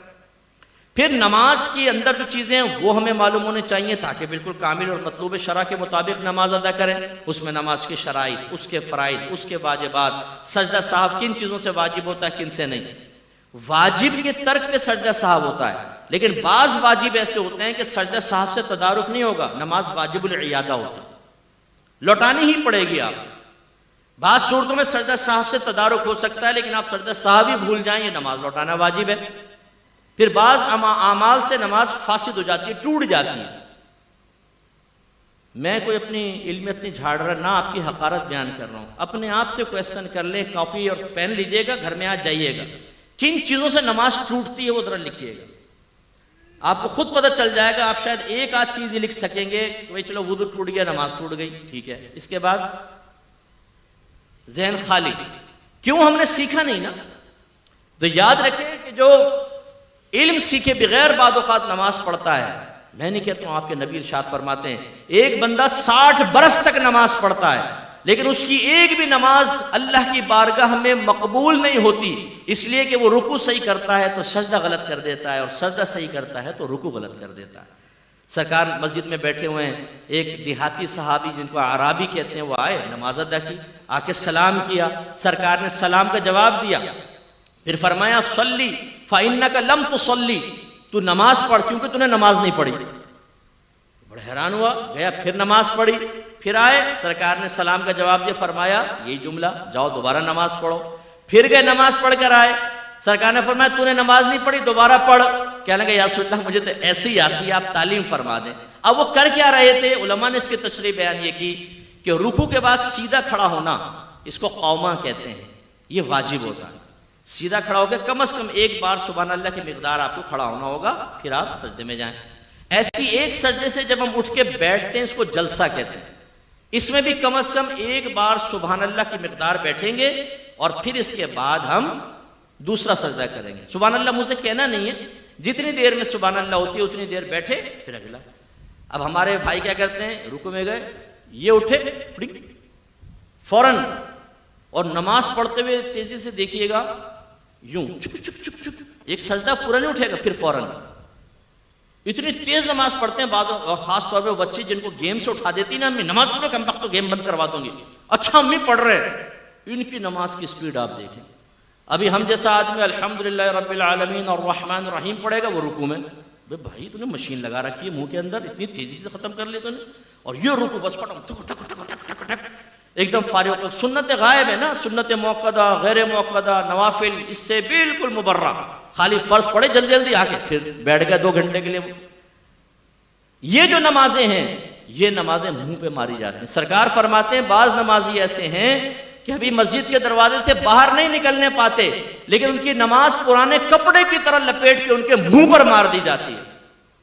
اور ایک روایت میں سرکار نے فرمایا بعض نمازی جب نماز کو ختم کرتے ہیں تو نماز ان کے لیے بد دعا کرتی ہے کہ اللہ تعالیٰ اس کو ایسا ہی برباد کر دے جیسا اس نے مجھے برباد کیا. یہ یاد رکھیں، میں صرف مثال دے رہا ہوں سمجھانے کے لیے. نمازیں، روزے یہ ایسا چیک ہے کہ جو بروز قیامت کیش ہوگا. اور آپ کو پتا ہے چیک صحیح نہ بھرا جائے تو باؤنس ہو جاتا ہے نا، وہ پھر ریجیکٹ ہو جاتا ہے، ریٹرن ہو جاتا ہے چیک. ایسے اگر اللہ تعالیٰ کی بارگاہ میں یہ عبادات مطلوب شرع کے مطابق ادا نہیں کی تو یہ رد ہیں. میدان محشر میں پہنچیں گے تو پتہ چلے گا کہ تیری تو 40 سال کی نمازیں برباد، تیری 30 سال کی نمازیں برباد. کیا فائدہ ہوگا اس کا؟ ہم نماز کو بوجھ سمجھ کر ادا کرتے ہیں بعض اوقات، یار بس سر سے بوجھ اتارنا ہے، نہ دل لگ رہا ہے نماز کے اندر، جلدی جلدی نمازیں پڑھ رہے ہیں، اور خیالات کی یلغار ہے، یلغار، خوف خدا کے ساتھ نماز ہی نہیں پڑھ رہے. حالانکہ آپ کے نبی نے ارشاد فرمایا جس نے 2 رکعت نماز، زیادہ نہیں، 2 رکعت نماز ایسے ادا کی کہ اس میں دنیا کا کوئی خیال اپنے قلب میں نہ لایا، وہ گناہوں سے ایسا پاک و صاف ہو جائے گا جیسے آج ہی اپنی ماں کے پیٹ سے پیدا ہوا۔ لانا فرمایا، آنا نہیں۔ خیالات تو آئیں گے، ایک شیطان ہے جو خیال ڈالے گا، لیکن ہمارا کام کیا تھا؟ خیال آیا اس کو فوراً ٹال کر اللہ کی طرف متوجہ ہوئے۔ اللہ کی طرف متوجہ ہونے کا مطلب کیا ہے؟ کوئی ذات باری تعالیٰ کا تصور تو نہیں آئے گا نا بھائی ذہن میں، جو نبی نے فرمایا تم ایسے نماز پڑھو جیسے تم اللہ کو دیکھ رہے ہو۔ اگر تم اللہ کو نہیں دیکھتے تو وہ تو تمہیں دیکھ ہی رہا ہے، تو اس کے دیکھنے کا یقین ذہن میں حاضر کریں، یا پھر جیسے مدینے کا تصور کر لیا، مکے کا تصور، موت کو یاد کر رہے ہیں، میدان معاشر، پل صراط، جنت، دوزخ، یہ ذہن میں لا رہے ہیں۔ یہ دنیا نہیں ہے، یہ آخرت ہے۔ یہ خیالات آ جائیں، اور اسی طرح اگر کوئی خیال آ گیا زوجہ کا، بچوں کا، کرکٹ کا، کاروبار کا، جیسی آئے فوراً جھٹک دیں۔ یہ نہیں کہ آپ سوچنا شروع کر دیں۔ تراویح میں کھڑے ہو گئے ایک نوجوان اور پی ایس ایل اسٹارٹ ہو گیا، بالنگ کرا رہا ہے، بیٹنگ کر رہا ہے پوری، اور میچ بھی جیت گیا، ٹرافی بھی اٹھا لی، لیکن جیسے ٹرافی دینے لگے امام صاحب نے کہا اللہ اکبر، ٹرافی غائب، تو رکوع کرنا پڑا۔ تو یار ابھی ٹرافی بھی مل جاتی۔ ایک کنجوس آدمی تھا، اس کو وہ نماز، اس کو مسجد میں پہنچا تو جماعت نکل گئی، تو بڑا افسوس کرنے لگا۔ لوگ بڑے متاثر ہوئے، کہا کہ ہمیں آپ کے جذبے سے بہت سیکھنے کو ملا ہے کہ آپ کیا جماعت نکل گئی، اتنا آپ دکھ کر رہے ہیں۔ میں کہا بھائی یہ بات نہیں ہے، مسئلہ یہ تھا کہ جب امام صاحب کے پیچھے نماز پڑھتا تھا نا تو اپنی دکان کا پورا حساب آرام سے کر لیتا تھا۔ اب امام صاحب اکیلے نماز پڑھوں گا تو حساب کے علیحدہ ٹائم نکالنا پڑے گا، میرا وقت نکل جائے گا۔ تو یہ صورتحال ہوتی ہے کہ جو چیز ہمیں کہیں یاد نہیں آتی آپ آزما کر دیکھیے گا، وہ نماز میں یاد آئے گی۔ اسی لیے ایک آدمی امام اعظم ابو حنیفہ رضی اللہ تعالیٰ عنہ کے پاس آیا، کہنے لگا حضور میں نے کچھ اپنا خزانہ دبایا تھا، اب بھول گیا کہ کہاں دبایا تھا، کیا کروں؟ فرمایا علاج تو بتا دوں گا لیکن تو کرے گا نہیں۔ کہا کہ جی کیسے نہیں کروں گا، آپ بتائیں، کیونکہ اس کے لیے تو ہم تیار ہیں نا۔ اگر میں کہوں 5 وقت نماز پڑھیں، داڑیاں بڑھائیں، دین، علم کے دین سیکھیں، اللہ آپ کو جنت دے گا، ہم میں سے بہت سے کہیں گے ہاں کیا صحیح رہے ہیں، بالکل اللہ ہمیں توفیق دے گا، توفیق دے گا۔ اور اگر میں کہوں میں آپ کو وظیفہ دے رہا ہوں 100 مرتبہ آپ کو پڑھنا ہے، 100 مرتبہ فجر کی نماز کے بعد، اسی دن آپ کو 1 لاکھ روپے نہ ملے تو فقیر کا گریبان پکڑ لیجئے گا۔ آپ کہیں گے مفتی صاحب اگر گھر میں چائے پی لیں تو بڑی مہربانی ہوگی۔ پھر آپ اس کو پوچھیں گے، پوچھنے کے بعد اگر میں یہ بھی کنڈیشن لگا دوں کسی نے شور کر دیا نا، یا آپ بھول گئے گنتی، ختم، دوبارہ شروع، تو آپ اس کمرے میں داخل ہونے سے پہلے گھر والوں کو کہیں گے کوئی آئے نا ٹانگیں توڑ دوں گا، تم لوگ کم بختو، نکل جاؤ، بچوں کو باہر نکالو گھر سے، اور مصلی پہ بیٹھ کے ایک ایک دانہ یہ ہمارا استغراق ہے۔ کیوں؟ برا نہیں، آپ تو اچھے لوگ ہیں، میں دوسروں کی بات کر رہا ہوں، آپ نہ برا مانیے گا، کہ مادی شے ہمارے سامنے آئے تو ہماری کامل توجہ ہوتی ہے، اور آخرت کے بارے میں کہیں تو بالکل بھی نہیں ہوتی۔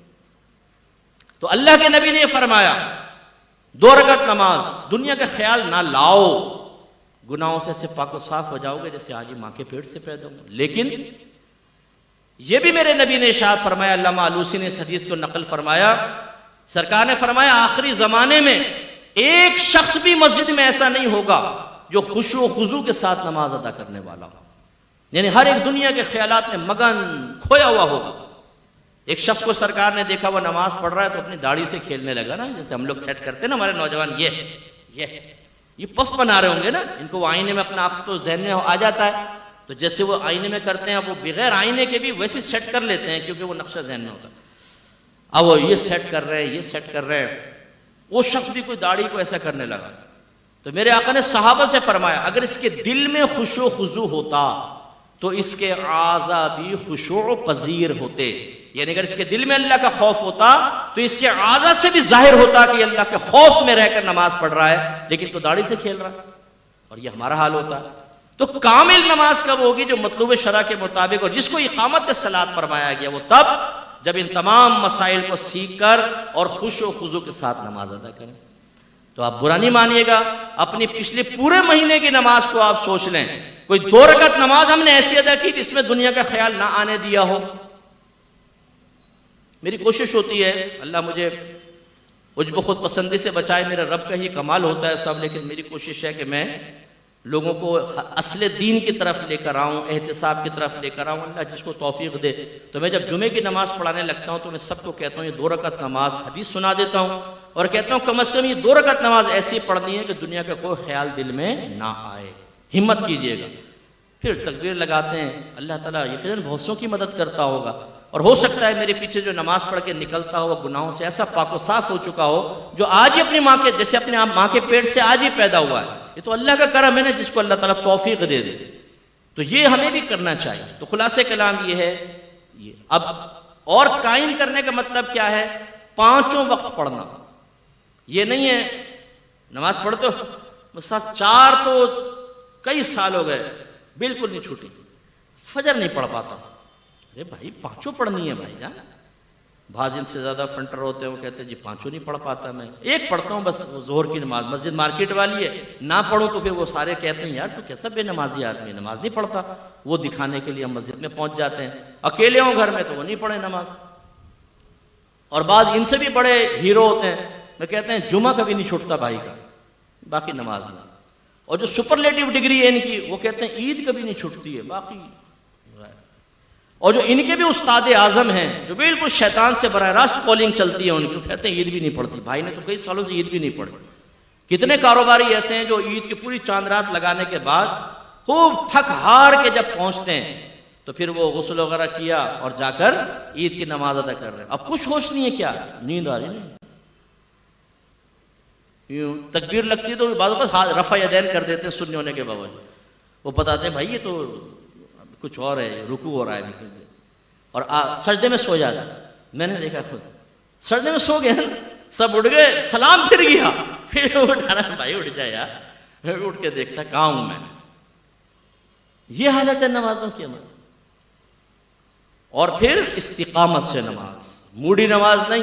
سر میں درد ہو گیا نماز چھوڑ دی, دوست آ گئے نماز چھوڑ دی, مہمان آ گئے نماز چھوڑ دی, گاہک زیادہ آ گئے نماز چھوڑ دی. نو, ہم اہل سنت کی مساجد نمازیوں سے خالی ہیں.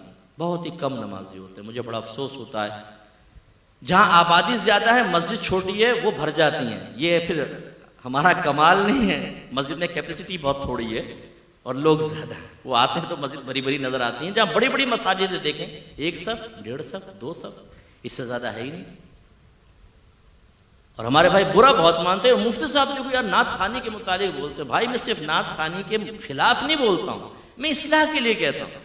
ہمارا کیسا موڈ بن گیا کہ ایک اگر مشہور نعت خوان آ کر بیٹھ جائے تو پوری محفل بھر جاتی.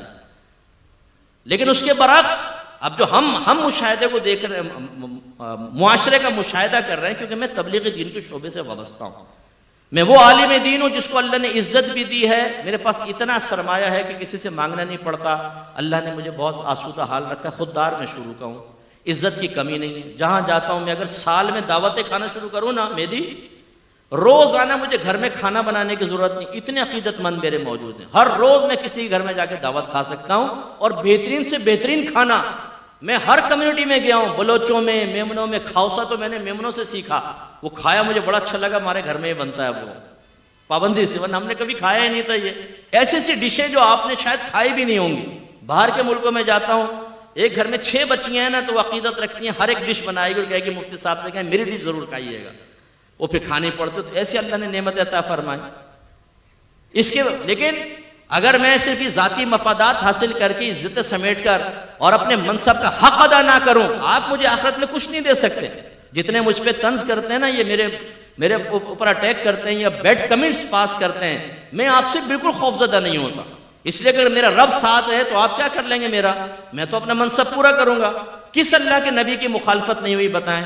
جب ہم صحیح بات کہتے ہیں تب ہمیں تکلیفیں شروع ہوتی ہیں. ہم اپنی خرابی کیوں نہیں دیکھتے؟ ہم اس کے مضر اثرات یہ دیکھ رہے ہیں جو آپ میری تائید کریں گے انشاءاللہ. انکار نہیں کر سکتے کہ اگر آپ نعت خوانی رکھیں اور ایک بڑے نعت خوان کو بلائیں, مسجد بھری ہوگی. لیکن آپ اگلے دن اعلان کریں درس قرآن ہوگا, درس حدیث ہوگا, امام صاحب کریں گے, دیکھیں کتنے لوگ بیٹھیں گے.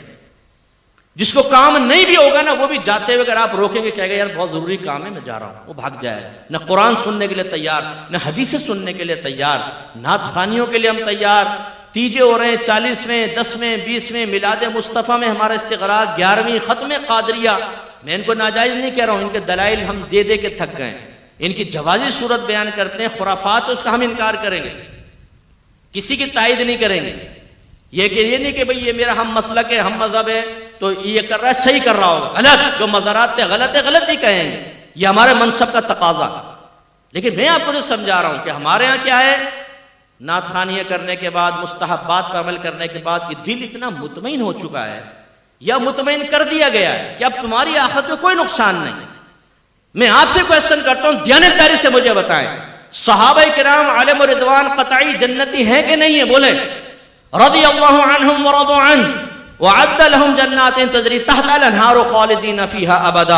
اللہ تعالیٰ فرماتا ہے ان صحابہ کرام سے اللہ راضی، یہ اللہ سے راضی، اور اللہ تعالیٰ نے ان کے لیے ایسے باغات تیار کر رکھے ہیں جن کے نیچے سے نہریں جاری ہیں، اور یہ ان جنتوں میں ہمیشہ ہمیشہ رہیں گے. لیکن کیا صحابہ کرام نے نمازیں پڑھی نہیں پڑھی؟ بولے. علم سیکھا نہیں سیکھا؟ تقوی اختیار کیا کہ نہیں کیا؟ گناہ چھوڑے کہ نہیں چھوڑے؟ صحابہ کرام نے جہاد کیا کہ نہیں کیا کہ نہیں کیا؟ بولے. کیا انہوں نے ایسا کیا کہ ہم نے تو اپنے نبی کو دیکھ لیا؟ آپ تو نعت خوانی کہہ رہے ہیں نا کہ ہم نے نعت نبی کی نعت پڑھی. انہوں نے تو نبی کو دیکھا تھا، لیکن دیکھنے کے باوجود صدیق اکبر رضی اللہ تعالیٰ عنہ کیا کہتے ہیں؟ کاش میں انسان نہ ہوتا، میں کوئی دمبا ہوتا، مجھے ذبح کر لیا جاتا، لوگ میرا گوشت کھاتے، میری ہڈیوں کو چبا لیتے، لیکن میں انسان نہ ہوتا. کیوں؟ انہیں خوف تھا کہ اگر میں اللہ کی بارگاہ میں پہنچوں گا تو اپنے اعمال کا حساب کیسے دوں گا. قطعی جنتی کا عالم یہ ہے، اور ہمارا عالم یہ ہے کہ ہر طرح کا فراڈ کرنے کے بعد تھوڑے سے مستحبات پر عمل کر کے اتنے مطمئن بیٹھے ہوئے ہیں کہ اب نہ نماز کی ضرورت ہے، نہ علم سیکھنے کی ضرورت ہے، نہ قرآن سمجھنے کی ضرورت ہے. اور جو بولے گا اسے کہیں گے یہ پٹڑی سے اتر گیا، یار اس کی سنیت مشکوک ہو گئی ہے. تمہارا دماغ خراب ہے. جو قرآن کی طرف بلایا اس کی سنیت مشکوک، جو نماز کی طرف بلایا اس کی سنیت مشکوک، جو ہمیں گناہوں کی معرفت دے اس کی سنیت مشکوک. کون سے دین پہ چل رہے ہیں؟ کیا سنی یہ ہوتا ہے کہ جو دین کی طرف بلایا اصلی دین کی طرف اسے سنیت سے خارج کر دو، اور جو مستحبات پر عمل کر کے اور فرائض اور واجبات کو ترک کر رہا ہو یہ ٹنڈن سنی ہوتا ہے؟ اگر تم اس کو سنی کہتے ہو تو پھر اپنے ایمان کی حفاظت کا اہتمام کرو، تباہ ہو جاؤ گے، برباد ہو جاؤ گے. دین وہ ہے جو میرے نبی لے کر آئے، طریقہ وہ ہے جو میرے نبی کا طریقہ ہے. لقد کان لکم فی رسول اللہ اسوۃ حسنہ. ضرور بے شک نبی کریم صلی اللہ علیہ وسلم کی زندگی میں تمہارے لیے بہترین عملی نمونہ ہے کہ نہیں؟ اور سرکار نے ارشاد فرمایا میرے تمام صحابہ ستاروں کی مانند ہیں، جس کی پیروی کرو گے ہدایت پا جاؤ. کیا ہم چل رہے ہیں اس دین پر؟ اسی لیے ہماری مسجدیں خالی ہیں. میں نے یہ تک دیکھا ہے، کیا یہ حقیقت حال نہیں ہے؟ کیوں برا مانتے ہیں ان باتوں کا کہ پوری مسجد بھری ہوئی ہے، پوری رات نعت خوانی ہوئی ہے، لیکن جب فجر کی نماز ہوئی ہے تو سارے چلے گئے اور 1.5 سب بھری ہوئی ہے خالی. یعنی آپ کے نزدیک نعت خوانی میں بیٹھنا نماز پڑھنے سے افضل ہو گیا؟ یا آپ نے افضل مفضول نہیں کیا لیکن آپ نے کہا کہ یہ اتنا کافی تھا، بس نعت خوانی میں بیٹھنا اللہ پہ واجب ہو گیا کہ ہماری بخشش و مغفرت کر دے؟ کون سے دین پہ چل رہے ہیں بیٹا آپ؟ کس نے آپ کا یہ ذہن بنایا ہے؟ غلط ذہن دے رہا ہے جو آپ کو دے رہا ہے، وہ آپ کو جہنم کا راستہ دکھا رہا ہے. اگر کوئی ایسا ذہن دے رہا ہے تو، اور اگر نہیں دے رہا، آپ نے خود یہ ذہن بنا لیا اپنا. نعت خوان بیچارہ یہ تو نہیں کہہ رہا کہ میری نعت خوانیوں میں بیٹھتے رہو اور نمازیں نہ پڑھو، میری نعتیں سنو اور باقی کچھ کام نہ کرو. ایسا تو کوئی نعت خوان نہیں کہتا. نتیجے تو ہم مرتب کر رہے ہیں نا. لیکن ہاں یہ ضرور ہے کہ بعض اوقات ہم اشعار سننے کے بعد یہ سمجھتے ہیں کہ بس ہم کون ہیں جی؟ ہم سنی ہیں. ہم کون ہیں؟ عاشق رسول ہے. اور عاشق رسول کہاں جائے گا؟ جہنم میں؟ نو. مجھے دیکھ کر جہنم کو بھی آ گیا پسینہ. ارے بھائی جہنم کو پسینہ؟ تم اتنے نواب کہاں سے آ گئے تمہیں دیکھ کے جہنم کو پسینہ آ جائے گا؟ یہ تو جہنم کے عذاب کا مذاق اڑانے کے مترادف ہے. میرے نبی، اللہ کے نبی جہنم سے خوفزدہ رہے، صحابہ کرام ڈرتے رہے. حالانکہ میرے آقا حبیب اللہ ہیں، صحابہ کرام نبیوں کے بعد کائنات میں سب سے افضل مخلوق ہیں، وہ ڈرتے رہے جہنم سے. اور ہم جھوٹ بولیں، غیبتیں کریں، چغلیاں کریں اور مستحبات پر عمل کر کے پھر یہ ذہن بنا لیں کہ مجھے دیکھ کے تو میدان معاشر میں جہنم کو پسینہ آ جائے گا. جیسے آپ بہت بڑے M P A M N A کے لاڈلے ہوں، تھانے میں گھسے، ایس ایچ او جانتا ہے صاحب یہ بڑا پہنچا ہوا آدمی ہے، اس کی بڑی سورس ہے، تو اس کے ماتھے پہ پسینہ آ جائے. نہیں حضور یہ غلط آپ کو پکڑ کر لے آئے، کانسٹیبل کو ڈانٹ دے، آپ جائیے حضور، جائیے تشریف لے جائیے. یہ ہم نے تصور بنایا ہوا ہے. اگر ہے تو بیٹا خدا کی قسم یہ غلط تصور ہے، یہ شرعی تصور نہیں. اگر آپ کہتے ہیں کہ یہ سنیت سے ہٹنا ہے تو یار اپنے دماغ کا علاج کرواؤ بھائی جان. اس لیے نماز قائم کرنا بہت ضروری ہے. اگر ہمارا ہر شخص نمازی بن جائے مسجدیں بھری ہوں اور اس میں بیانات علماء کرام اصلاحی کر رہے ہوں، تو پھر معاشرے کی اصلاح ہوگی، زبردست قسم کی اصلاح ہوگی۔ تو اللہ نے جو فرمایا وَيُقِيمُونَ الصَّلَاةَ، اب آپ نے دیکھا اس سے کتنا بڑا مضمون ہوا۔ اس کا مطلب کیا ہے؟ طہارت کامل ہو، نماز کے مسائل جانتے ہوں، خشوع خضوع کے ساتھ نماز پڑھیں اور پابندی سے نماز پڑھیں، تب اللہ کا وعدہ ہے اِنَّ الصَّلَاةَ تَنْهَىٰ عَنِ الْفَحْشَاءِ وَالْمُنکَرِ، بے شک نماز بے حیائی اور بری باتوں سے روکتی ہے۔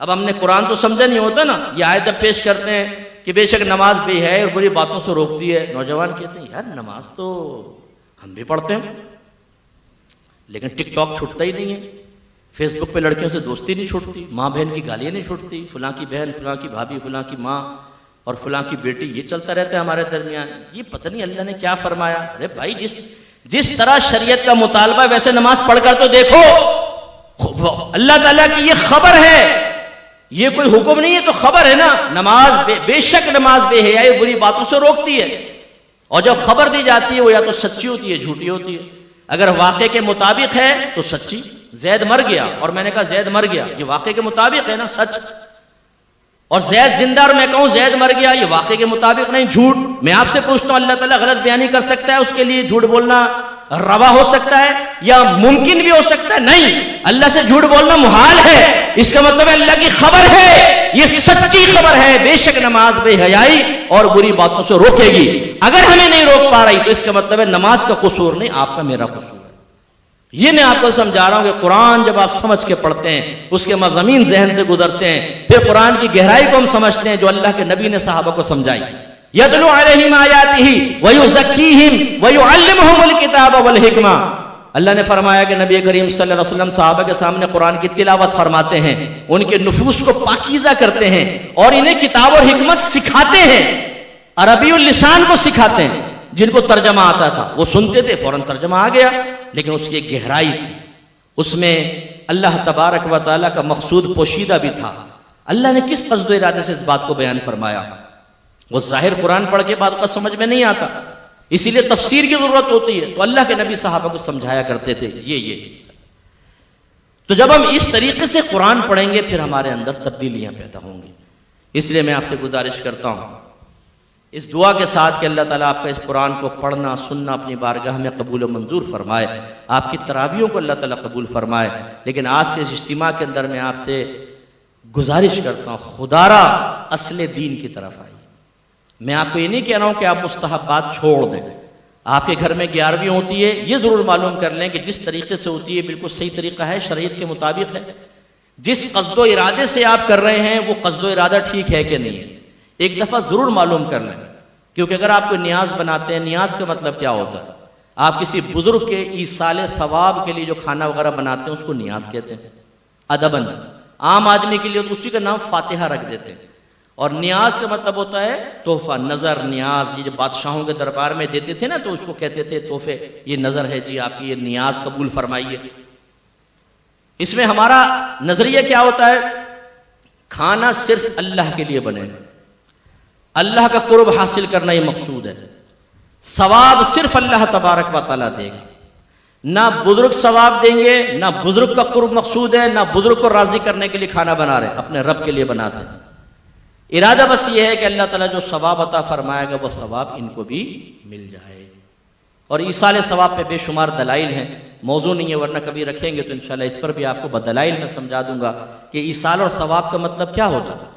ہمیں یہ بھی نہیں پتا ہوتا کہ ثواب کسے کہتے ہیں بعض اوقات، جی ایصال ثواب کی مجلس سے گھر میں آئیے گا ذرا ختم ہو رہا ہے، اچھا اس ثواب کسے کہتے ہیں معلوم ہی نہیں۔ یہ میں چاہتا ہوں کہ ہمارے سنی حضرات جو ہیں وہ اپنے جتنے بھی آپ کے معمولات ہیں، آپ کے جو عقائد ہیں، آپ کے نظریات ہیں، خدا را ان کو ذرا سمجھے تو صحیح، ان کی توضیح تشریح تو حاصل کریں۔ ہو سکتا ہے عرصے دراز سے آپ ایک غلط چیز کے اوپر چل رہے ہوں، غلط سوچ کے ساتھ چل رہے ہوں، اس کی اصلاح ہو جائے گی نا۔ یہ میں مثال سے کبھی کبھی سمجھاتا ہوں، بس اپنا بیان ختم کر رہا ہوں۔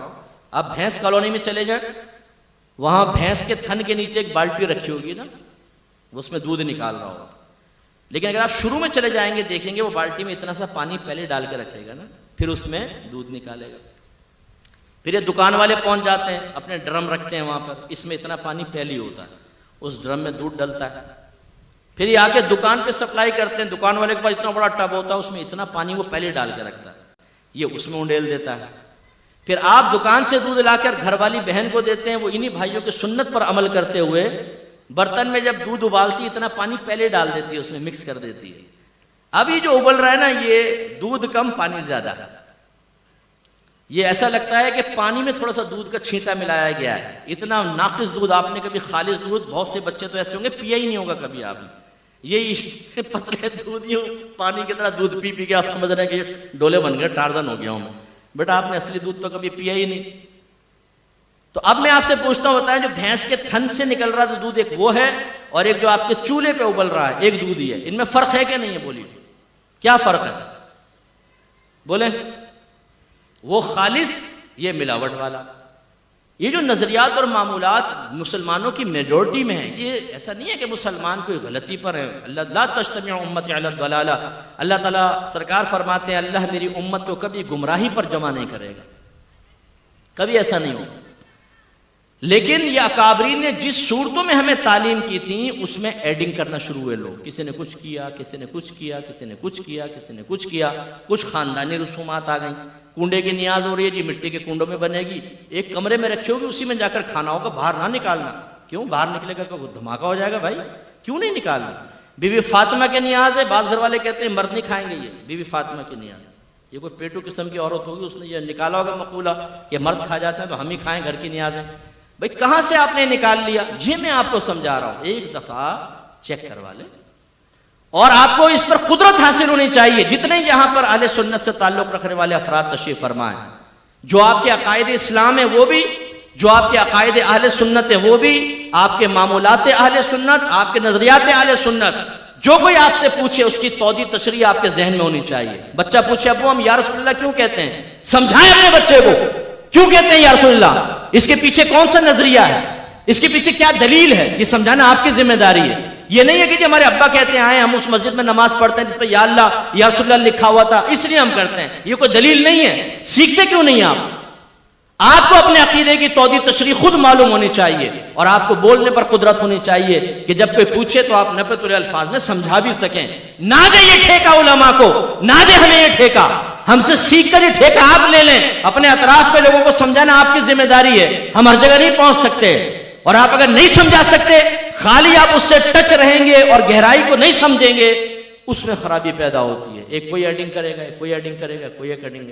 آج مزارات پہ چلے جائیں، پہلے عمارتیں قبروں پہ نہیں بنتی تھی، بالکل نہیں بنتی تھی، قبہ کہتے ہیں نہیں بنتی تھی، سرکار کی قبر انور پر بھی نہیں تھی، حجرے میں تو تھا، وہ سرکار کو جہاں نبی کا خاصہ ہے، جہاں فوت ہوں گے وہیں دفن کیے جائیں گے۔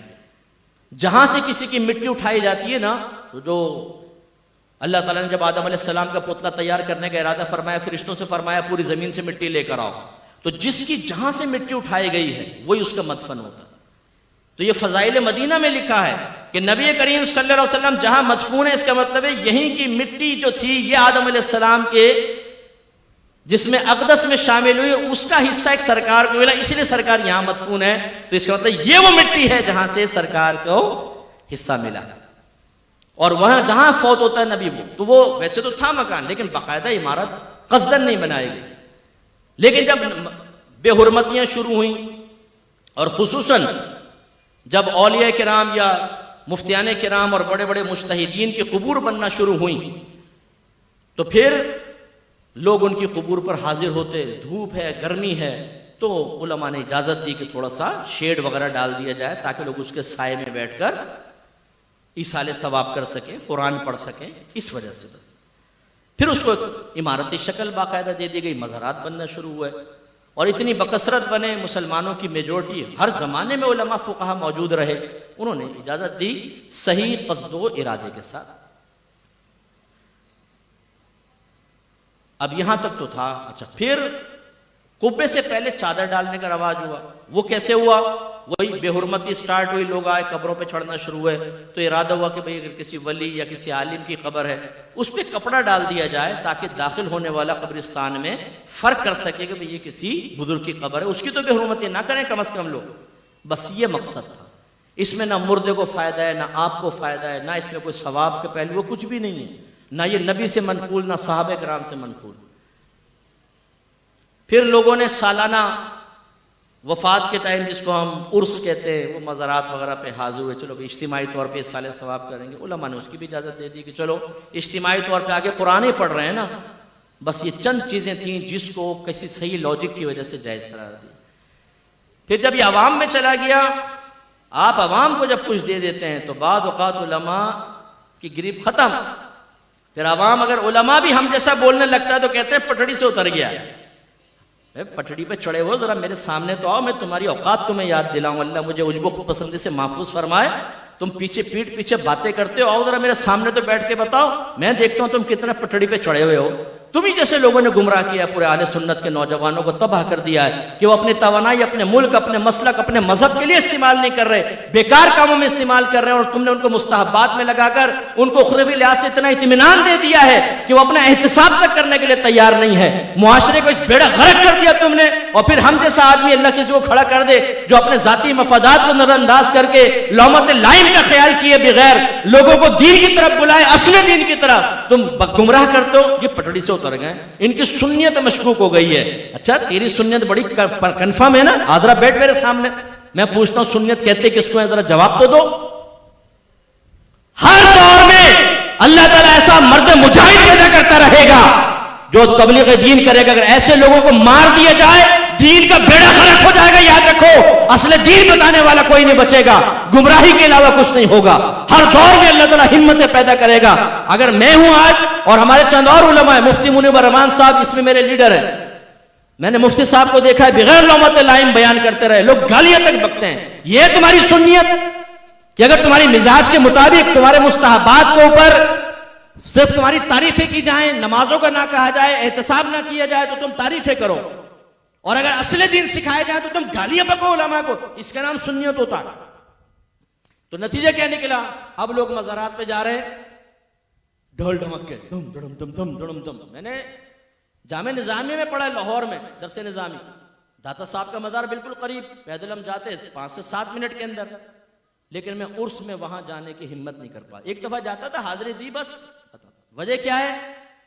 یہاں 10-15 کھڑے ہوئے ہیں، ایک ڈھول بجا رہا ہے، لونڈے لپاڑے پینٹ شرٹ پہن کے ناچ رہے. کیوں ناچ رہے ہو بھائی؟ یہ کوئی اصال ثواب کا طریقہ ہے؟ بعض نے وہ ٹینٹ لگا کے ہجڑے اس میں ناچ رہے ہیں، لڑکے بالے بیٹھے ہوئے پیسے لٹا رہے ہیں. یہ سنیت ہے؟ جی چادر کی منت مان لی ہم نے، ہم مزار پہ چادر چڑھائیں گے. میں نے بھی آپ کو چادر کا تصور بتایا.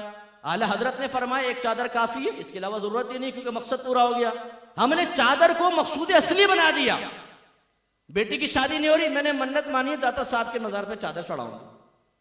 چادر چڑھانے کا کیا فائدہ ہوگا؟ کیوں؟ یہ کوئی عبادت ہے؟ ثواب تک کا کام نہیں ہے یہ. تو اس میں کون سا ثواب کا پہلو ہے؟ ثواب یا عذاب اللہ کا نبی بتاتا ہے. یاد رکھیں آپ اور میں مرتب نہیں کر سکتے. میں کہوں دیکھو یہ مجھے 50 نمازوں کا ثواب مل گیا، کیا کہیں گے آپ؟ مفتی صاحب کو دلیل تو دیں. اور میں بولوں بس میرا اعتقاد کہہ رہا ہے، مان لو. مان لیں گے آپ؟ کیوں نہیں مانیں گے؟ لیکن چادر پہ مان لیں گے کیونکہ بہت لوگ ڈال رہے ہیں. بھائی ذرا سوچو سمجھو. اعلی حضرت نے ایک چادر سے زیادہ کو فرمایا یہ اضافی ہے، نہیں کرنا چاہیے. میں نے داتا صاحب کے مزار پہ دیکھا. اچھا پہلے تو ایک میں بچوں کو خاص طور پہ بتا دوں، نوجوانوں کو، جو ظاہری قبر ہوتی ہے نا، یہ بزرگ کا مزار ہے ہی نہیں، وہ تہ خانے میں قبر ہوتی ہے. یہ تو خالی ایک ایسی بنایا ہوتا ہے، وہ اسی کو جا کے چوم رہے ہوتے نا. ارے بھائی یہ تو اس میں ہے ہی نہیں داتا صاحب تو نیچے ہیں. اور اگر آپ کہیں نہیں چونکہ داتا صاحب کی قبر کے ہیں اوپر اس لیے برکت کے لیے چوم رہا ہوں، تو پھر اس کو چومنے کی ضرورت نہیں، پورا مزار ہی قریب ہے، دیوار کو چوم کے نکل جاؤ. تمہارا ذہن ہی یہ ہے کہ اس میں شاید داتا صاحب ہے. قائد اعظم صاحب بھی نہیں ہے اپنی قبر میں، یاد رکھیں نیچے ہیں تہ خانے میں. آپ جو قائد اعظم کے مزار پہ جاتے ہیں نا، اور وہ سامنے جو کٹھیرے کے اندر ایک قبر، مصنوعی قبر ہوتی ہے، وہ اکثر تہ خانے میں اصل قبر ہوتی ہے. بہرحال اس حلقے کے اندر ایک آدمی کھڑا ہوگا، آپ جا کر دیکھیے. باہر سے چادریں خریدی جائیں گی، چادر بھی کیسی؟ ریشم کی چادر نا، چکنی، اور اس پر آیت الکرسی چمکی سے لکھی ہوگی. چمکی سے پہلے لکھیں گے، پھر اس میں وہ گوند سے کر کے اس پہ چمکی ڈال کے جو لے کر آئے گا نا، تو ہاتھ پہ چمکی، منہ پہ چمکی. بے وضو ہے تو اب اس کے اوپر وضو نہیں ہوگا جب تک آپ یہ چمکی دور نہ کر دیں. اس پہ لکھا ہوتا ہے آیت الکرسی. دیکھیے گا آپ اس کے اندر اسی کو بل دے کر گردن میں ڈال کے بیٹھ جائیں گے. یار تم اللہ کے قرآن کو بل دے کر موڑ کر گردن میں ڈال رہے، اس میں کوئی بے ادبی نہیں ہے. اور پھر جا کر اس کو مزار پہ چڑھاتے ہیں. وہ اتنی چکنی ہوتی ہیں, ایک پڑتی ہے یوں پھسلتی ہے, دوسری پڑتی ہے پھسلتی ہے, اور وہ آدمی جو کنارے پہ کھڑا ہوتا ہے اس چادر کے اوپر چڑھ رہا ہوتا ہے. میں نے اپنی آنکھوں سے دیکھا, آیت الکرسی کے اوپر قرآن پہ چڑھ رہا ہے وہ. آپ کہتے ہیں یہ سنیت ہے, اور اس کے خلاف بولا جائے تو آپ آدمی کی سنیت پہ شک کرنا شروع کر دیں. شرم نہیں آتی ہے ذرہ برابر؟ دین کا بیڑا غرق کر کے اور جو صحیح دین کی طرف لا رہا اس کو پھر آپ کنڈیم کریں تاکہ ہمارے عیب ظاہر نہ ہو جائیں, لوگ ہم سے آگے نہ پوچھیں آپ تو یہ کہتے تھے جی, مفتی صاحب یہ کہہ رہے ہیں. او بھائی وہ پٹڑی سے اتر گیا ہے, ہاں یہ چڑھا ہوا تھا, اس نے چڑھایا تھا, پورے لوگوں کو جنت کے روڈ پہ لگا دیا تھا. میں نے بیچ میں ایسا اسپیڈ بریکر ڈال دیا کہ گاڑی ایک دم الٹ گئی, پورے سب کے سب مر گئے, ہلاک ہو گئے. شرم نہیں آتی ذرہ برابر لوگوں کو گمراہ کرتے ہوئے؟ جو کر رہا ہے میں اس کے بارے میں کہہ رہا ہوں, ہر ایک نہیں کرتا. تو چادر کوئی ثواب کا کام نہیں ہے. اعلی حضرت کی تعلیم کیا سیکھیے کبھی؟ آپ نے فرمایا مزار پہ جائیں, قدموں کی طرف سے آئیں, سر کی طرف سے نہ, کہ مردے کو یوں پلٹ کے دیکھنا پڑتا ہے, وہ آنے والے کو دیکھتا ہے, تکلیف ہوتی. پیر کی طرف سے آئیں, پھر آپ اس طرح کھڑے ہو جائیں کہ آپ کا سینہ قبر کی طرف ہو اور پیٹھ کعبۃ اللہ کی طرف ہو, اور صاحب مزار کے سینے کے مقابل کھڑے ہو جائیں, اور 4 قدم کا فاصلہ رکھیں. قبر کو چھونا ادب کے خلاف ہے, قبر کو چومنا ادب کے خلاف ہے. اعلیٰ حضرت لکھتے ہیں, میں نے لکھتا ہوں, 4 قدم کے فاصلے پہ کھڑے ہوں, قرآن پڑھیں, اللہ کی بارگاہ میں دعا کریں, بزرگ کو ایصال ثواب کریں, اور ایسے ہی پلٹ کر باہر نکل جائیں. بتائیں اس میں کون سی بے ادبی؟ لیکن اب وہ جا کر دیکھیں, ڈھول ڈھمک کے سب کچھ, اور یہ دھمالیں. وہ اندرون سندھ دھماکہ ہوا, دھمال کے دوران ہوا. مفتی منیب الرحمان صاحب نے وہاں پر جا کے پریس کانفرنس کی, اور آپ نے صحیح فرمایا کہ بھئی دھمال سے ہمارا کوئی تعلق نہیں ہے, کیونکہ منسوخ کیا جا رہا تھا ہماری طرف. ہمیں قبر پرست کیوں مشہور کر رکھا ہے؟ ہم اس کا ثبوت دیتے ہیں بعض اوقات. مفتی منیب الرحمان صاحب منع کیا. اس پر مفتی منیب الرحمان صاحب پہ اٹیک کر دیا, ممبروں پہ بیٹھ کر, اسٹیجز پر بیٹھ کر. انہیں کیا ضرورت تھی وہاں جا کے فوراً اس طرح وہ کرنے کی؟ یعنی تم سکھاؤ گے ایک بزرگ کو, ایک عالم دین کو جو ورلڈ وائڈ عرصے دراز سے کام کر رہا ہے, وہ بالکل بزرگ ہو چکا ہے, خدا کی قسم ایک بڑے ہیرا آدمی ہے. آپ بہت سی چیزوں میں ان سے اختلاف کر سکتے ہیں, ہو سکتا ہے کوئی عادت اور اطوار آپ نے ایسی دیکھی ہوں جس پہ آپ تنقید بھی کر سکیں, میں اس کا انکار نہیں کرتا ہوں, لیکن زیرک آدمی ہے, سمجھدار آدمی ہے. جب کبھی آرمی چیف کے سامنے بات کرنے کی موقع ملا, عمران خان کے سامنے بیٹھ کے بات کرنے کا موقع ملا, ہر مکتب فکر کا عالم ساتھ موجود تھا, لیکن کیوں مفتی منیب الرحمان صاحب کو بولنے دیتے ہیں؟ سارے سب خاموش ہو جاتے ہیں, کیونکہ آپ نپتولا بولتے ہیں, زبردست قسم کی دلیل کے ساتھ بولتے ہیں. اللہ نے آپ کو ایک روب دیا ہے, دبدبہ دیا ہے, کیونکہ کرپشن سے خالی ہیں, اعتماد ہے, خودداری ہے, بولنے کا سلیقہ ہے. اور آپ ایسے عالم کے بارے میں بول رہے ہیں, کیوں دھمال کے خلاف بولا؟ اور دھمال کیا ہوتا ہے وہاں پہ آپ کو پتا ہے؟ مزارات پر ایک لڑکی ناچ رہی ہوتی ہے, درمیان میں بال کھول کر وہ گھوم رہی ہوتی ہے, ڈھول بج رہے ہوتے ہیں, اور سارے اطراف میں سنیت کی طرف منسوب کھڑے ہوتے ہیں اور اس کے بدن کو دیکھ رہے ہوتے ہیں. میں آپ سے سوال کرتا ہوں, دل پہ ہاتھ رکھ کے مجھے جواب دیجئے گا, اس لڑکی کی جگہ آپ کی بیٹی ہو, آپ پسند کریں گے؟ بولو, زور سے بولیں. آپ کی بیوی اس طرح کرے, پسند کریں گے؟ سب دیکھ رہے ہوں. آپ کی بہن, آپ کی والدہ, نہیں, دوسرے کی بیٹی کرے, صحیح ہے؟ شرم نہیں آتی ہے ہم لوگوں کو کہ اگر ایک غلط بات کی نشاندہی کی جائے جس میں ہم اپنی بہن بیٹی کے لیے بات پسند نہیں کر رہے, لیکن دھمال صحیح ہے, عورت ناچے اس کے اندر. شرم آنی چاہیے ہم لوگوں کو جو اس طرح کے حرکتیں کرتے ہیں کہ جو صحیح بات بیان کرے اس کے اوپر آپ اٹیک کریں, غلط. تو یہ سنیت نہیں ہے. تو یہ میں آپ کو سمجھا رہا ہوں کہ جب یہ معمولات, نظریات جو ہمارے اکابرین نے بڑے سوچ کے پرکھ کے عوام نے جب شروع کیا تو ان کو لیمیٹیشنز بتا دی, بھئی اتنا کر لینا, اتنا نہیں. اور یہ نہیں کہ انہوں نے ترغیبیں دی, ہاں کرو کرو. یہ غیر محسوس طریقے سے شروع ہو جاتی ہیں چیزیں, غیر محسوس طریقے, اس کی ترغیب نہیں ہوتی. ابھی دیکھیں 12ویں میں کیک کٹنا شروع ہوئے نا, کسی عالم دین نے کہا تھا کیک کاٹو؟ نہیں. فیصل آباد والوں نے جی 40 من کا کیک, ملتان والوں نے کہا اچھا 60 من کا کیک, سیالکوٹ والوں نے کہا اچھا 60 من, 75 من کا کیک.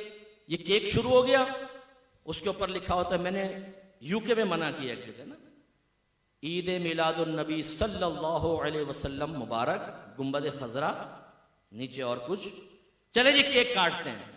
صلی اللہ علیہ وسلم کو یہ کاٹا, نبی کے نام کو یہ کاٹا, گنبد خضرا کو یہ کاٹا.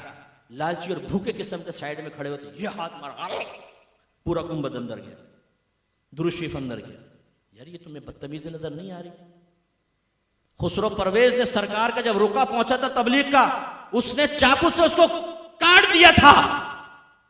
تو رحمت کونین صلی اللہ علیہ وسلم نے فرمایا کہ اس کی حکومت ٹکڑے ٹکڑے ہو جائے گی. بے ادبی تھی یہ, ہمیں بے ادبی نظر ہی نہیں آ, محبت میں کرنا. ان کو سمجھایا کیک کاٹنا تو بھائی کاٹ لو تم, لیکن یہ لکھو تو نہیں اس کے اوپر, یہ غلط ہے, بے ادبی ہے اس میں بہت بڑی. لیکن اب یہ پبلک میں عام ہو گیا نا. میں نے ایک دفعہ اصلاحی بیان کیا, میرے خلاف مہم شروع کر دی, یہ تو یہ کر رہا ہے, یہ کر رہا ہے, اس کا یہ ارادہ ہے, وہ ارادہ ہے. ارے بھائی یہ تو ٹیبل ٹاک کر لو نا میری, آپ میرا معافی ضمیر سمجھ لو. میں اگر کوئی بات کہہ رہا ہوں, میں اب آپ سے پوچھتا ہوں, کل میں اکیڈمی سے باہر نکلا, اپنی گاڑی میں بیٹھا, صدر گیا, بتاؤ یہ بات میں کیوں کہہ رہا ہوں, بتائیے. اب ایک سے پوچھوں گا نا, یہ کہے گا بڑھ کے مار رہے ہیں, گاڑی میں بیٹھ کے گیا تھا. دوسرا کہے گا بس اپنا روٹین بتا رہے ہوں کہ میں نکلا. تیسرا کہے گا نہیں یہ شاید بتا رہے ہیں صاحب کل میں صدر گیا تھا, اس ٹائم وہاں پر تھا. ہر ایک اپنا اپنا کرے گا نا. لیکن جب آپ مجھ سے آگے پوچھیں گے صاحب کیوں بیان کیا, اور میں کوئی بتا دوں گا, تو پھر آپ کہیں گے اچھا یہ ہے اصل چیز. متکلم اپنے کلام کی تفسیر بیان کرتا ہے, ہم کہیں بیان کریں اور آپ خود نتیجے مرتب کر کے مصحف دیکھو یہ چاہ رہے ہیں, اور وہ کمنٹس اپنا نتیجہ مرتب کر کے اور وہ ڈال دیں آپ گروپس کے اندر, کمنٹس پاس کرو, کوئی گالیاں بک رہا ہے, کوئی برا والا کہہ رہا ہے. بتاؤ میرا کیا نقصان ہوگا کچھ نقصان نہیں, بلکہ میرے درجات بلند ہوں گے, کیونکہ میں جو بات بیان کروں گا اللہ اس کے رسول کے لیے کر رہا ہوں. غلط کروں میری گردن میں سریا نہیں ہے, اللہ کرم میں کوئی تکبر نہیں. آپ میری اصلاح کریں گے, میں اس کو صدق دل سے قبول کروں, اور کرنا چاہیے, مجھ پہ واجب ہے. اگر میرے اندر غلطی ہے میں اس کا اعتراف کروں, آپ سے معذرت بھی کروں, اس میں کوئی شرم کی بات نہیں, کیونکہ اس سے پہلے بھی مفتی اکمل ہوں, اس کے بعد بھی ہوں. لیکن یہ تو غلط ہے نا کہ آپ کسی کی بھی بات کا کوئی بھی نتیجہ مرتب کر کے کر لیں. اور یہ بات ہوتے ہیں جن کو پیدائشی خار ہوتی ہے, ان کے اندر ایک وائرس ہوتا ہے, خار کا وائرس, اس کو باہر نکلنا ہی ہوتا ہے. ایک دفعہ مجھ سے کویسچن ہوا, بس یہ آخری بات کہتا ہوں بیان کریں, کیو ٹی وی پہ احکام شریعت کہ مفتی صاحب یہ ہمارے گھر میں باہر سے تھا یہ کویسچن, بہن نے کیا, بل وغیرہ آتے ہیں, اس پہ کسی بھی محمد نام لکھا ہوتا ہے, ہم کو چیز خرید کے لاتے ہیں, اس پہ اردو میں الفاظ ہوتے ہیں, ان کاغذوں کا کیا کریں. اتنے جمع ہو گئے, اسپرے سینٹ کی اجازت دی, دوائیوں کف سیرپ کے اندر میں نے کہا الکوہل ہو تو کوئی بات نہیں آپ پی سکتے ہیں. کچھ علماء تھے علاقے کے کسی جگہ کے, مفتی صاحب نے کیا کر دیا, یہ حرام کا مشورہ دیا, ہم مفتی صاحب سے بات کرنا چاہتے ہیں. میں نے کہا ٹھیک ہے, میں نے کہا اسباب ستہ اچھی طرح پڑھ کر ان سے کہیے گا, پھر آئیے میرے پاس, ہم بیٹھ کے بات کر. وہ دن ہے آج کا دن, آج تک انتظار کر رہا ہوں, نہیں آیا. بھائی یہ وہ آپ عوام ہیں, اللہ کے کرم میں عرصے دراز سے ہم کام کر رہے ہیں, کیا میں آپ کو راضی کرنے کے لیے اپنی آخرت برباد کر دوں گا؟ اتنا آپ مجھے بھولا پپو سمجھتے ہیں کہ آپ راضی ہو جائیں, آپ کے چہرے پہ مسکراہٹ پھیلے, یہ مجھے بھاری لفافہ دے دے, یہ میرے نام کے نعرے لگا دے, اور میں بھول جاؤں اور اپنی آخرت برباد کر دوں؟ یہ تو میں نے کبھی بھی نہیں کیا, کبھی بھی نہیں کیا. میں اگر کسی تنظیم سے وابستہ رہا تو بڑی دیانتداری خودداری کے ساتھ وابستہ رہا. اگر اجلاس ہوتا تھا سب سے زیادہ بدنام میں تھا بولنے کے اندر. جو چیز غیر مناسب ہے میں نہیں بولوں گا تو کون بولے گا؟ یہ تو محبت کا تقاضا ہے. میں آپ سے پوچھتا ہوں آخری بات, آپ کے والد صاحب باہر نکل رہے ہوں, انہیں پتہ نہ ہو, ان کے کرتے پہ پیچھے گندگی لگی ہو, آپ بتانے لگے, گھر والے کے خبردار, بدتمیزی کرتا ہے, ابا کے کپڑے پہ گندگی کہتا ہے, جانے دے ابا کو ایسے, اور آپ کہنے نہیں میں بتاؤں گا, گندگی صاف تو کر لیں ابا. بتاؤ کون صحیح ہے کون غلط ہے, زور سے بولو, بولو. ابا کو جانے دو, ادب کا تقاضا یہ ہے. اور لوگ دیکھ کے کہیں کیا گندگی لگی ہوئی, پھر بیچارے ابا جان واپس آ کے کپڑے پاک کریں, صاف کریں, تو بہتر نہیں ہے کہ بتایا جائے. تو یہ ہمارا قصور ہے بھائی جان. آپ کے دل میں زیادہ خوف خدا ہوگا, آپ زیادہ اللہ کے قریب ہوں گے, زیادہ صاحب علم ہوں گے, میں آپ سے بہت کمتر ہوں, لیکن اپنے منصب کے تقاضے سمجھتا ہوں. 32 سال ہو گئے کام کرتے ہوئے, میں کوئی بھولا بچہ نہیں ہوں, منہ میں فیڈر نہیں لی ہوئی, نہ میں حادثاتی کوئی ایسا لیڈر بناؤں. حادثاتی بھی نہیں ہو کہ ایک دم پرچی ملی اور میں اوپر آ گیا, ایک دم حادثہ ہوا میں لیڈر بن گیا. 32 سال کی محنت ہے. 32 سال بہت بڑی عمر کا حصہ ہوتا ہے. 32 سال کم نہیں ہوتے. 32 سال کہنا بہت آسان ہے, رات دن اللہ کا کرم ہے کام کر رہا ہوں. جتنی میری معاشرے پہ نگاہ ہے شاید ہی کسی کی ہوگی. ابھی بھی میرے اس موبائل کے اندر آپ میسیج دیکھو ذرا, کتنے میسیج ہیں حضرت ذرا بتائیے گا. یہ تو میں نے پڑھے بھی نہیں ابھی میسیج. کتنے؟ 3922 میسیج تو وہ ہے جو میں نے کھول کر بھی نہیں دیکھا, اور جو کھلے ہوئے ہزاروں ہیں, اور پورے ورلڈ سے ایسے ایسے ملکوں سے آتے ہیں. میں حیران ہو جاتا ہوں جن کے نام بھی کبھی نہیں سنے, لیکن مسلمان ہیں, یوٹیوب پہ ہمارے پروگرام دیکھ رہا ہے, کویسچن کر رہا ہے. ہر ایک ماحول کا عرف مجھے پتا ہوتا ہے، میں پاگل بے وقوف نہیں ہوں، بدھو نہیں ہوں۔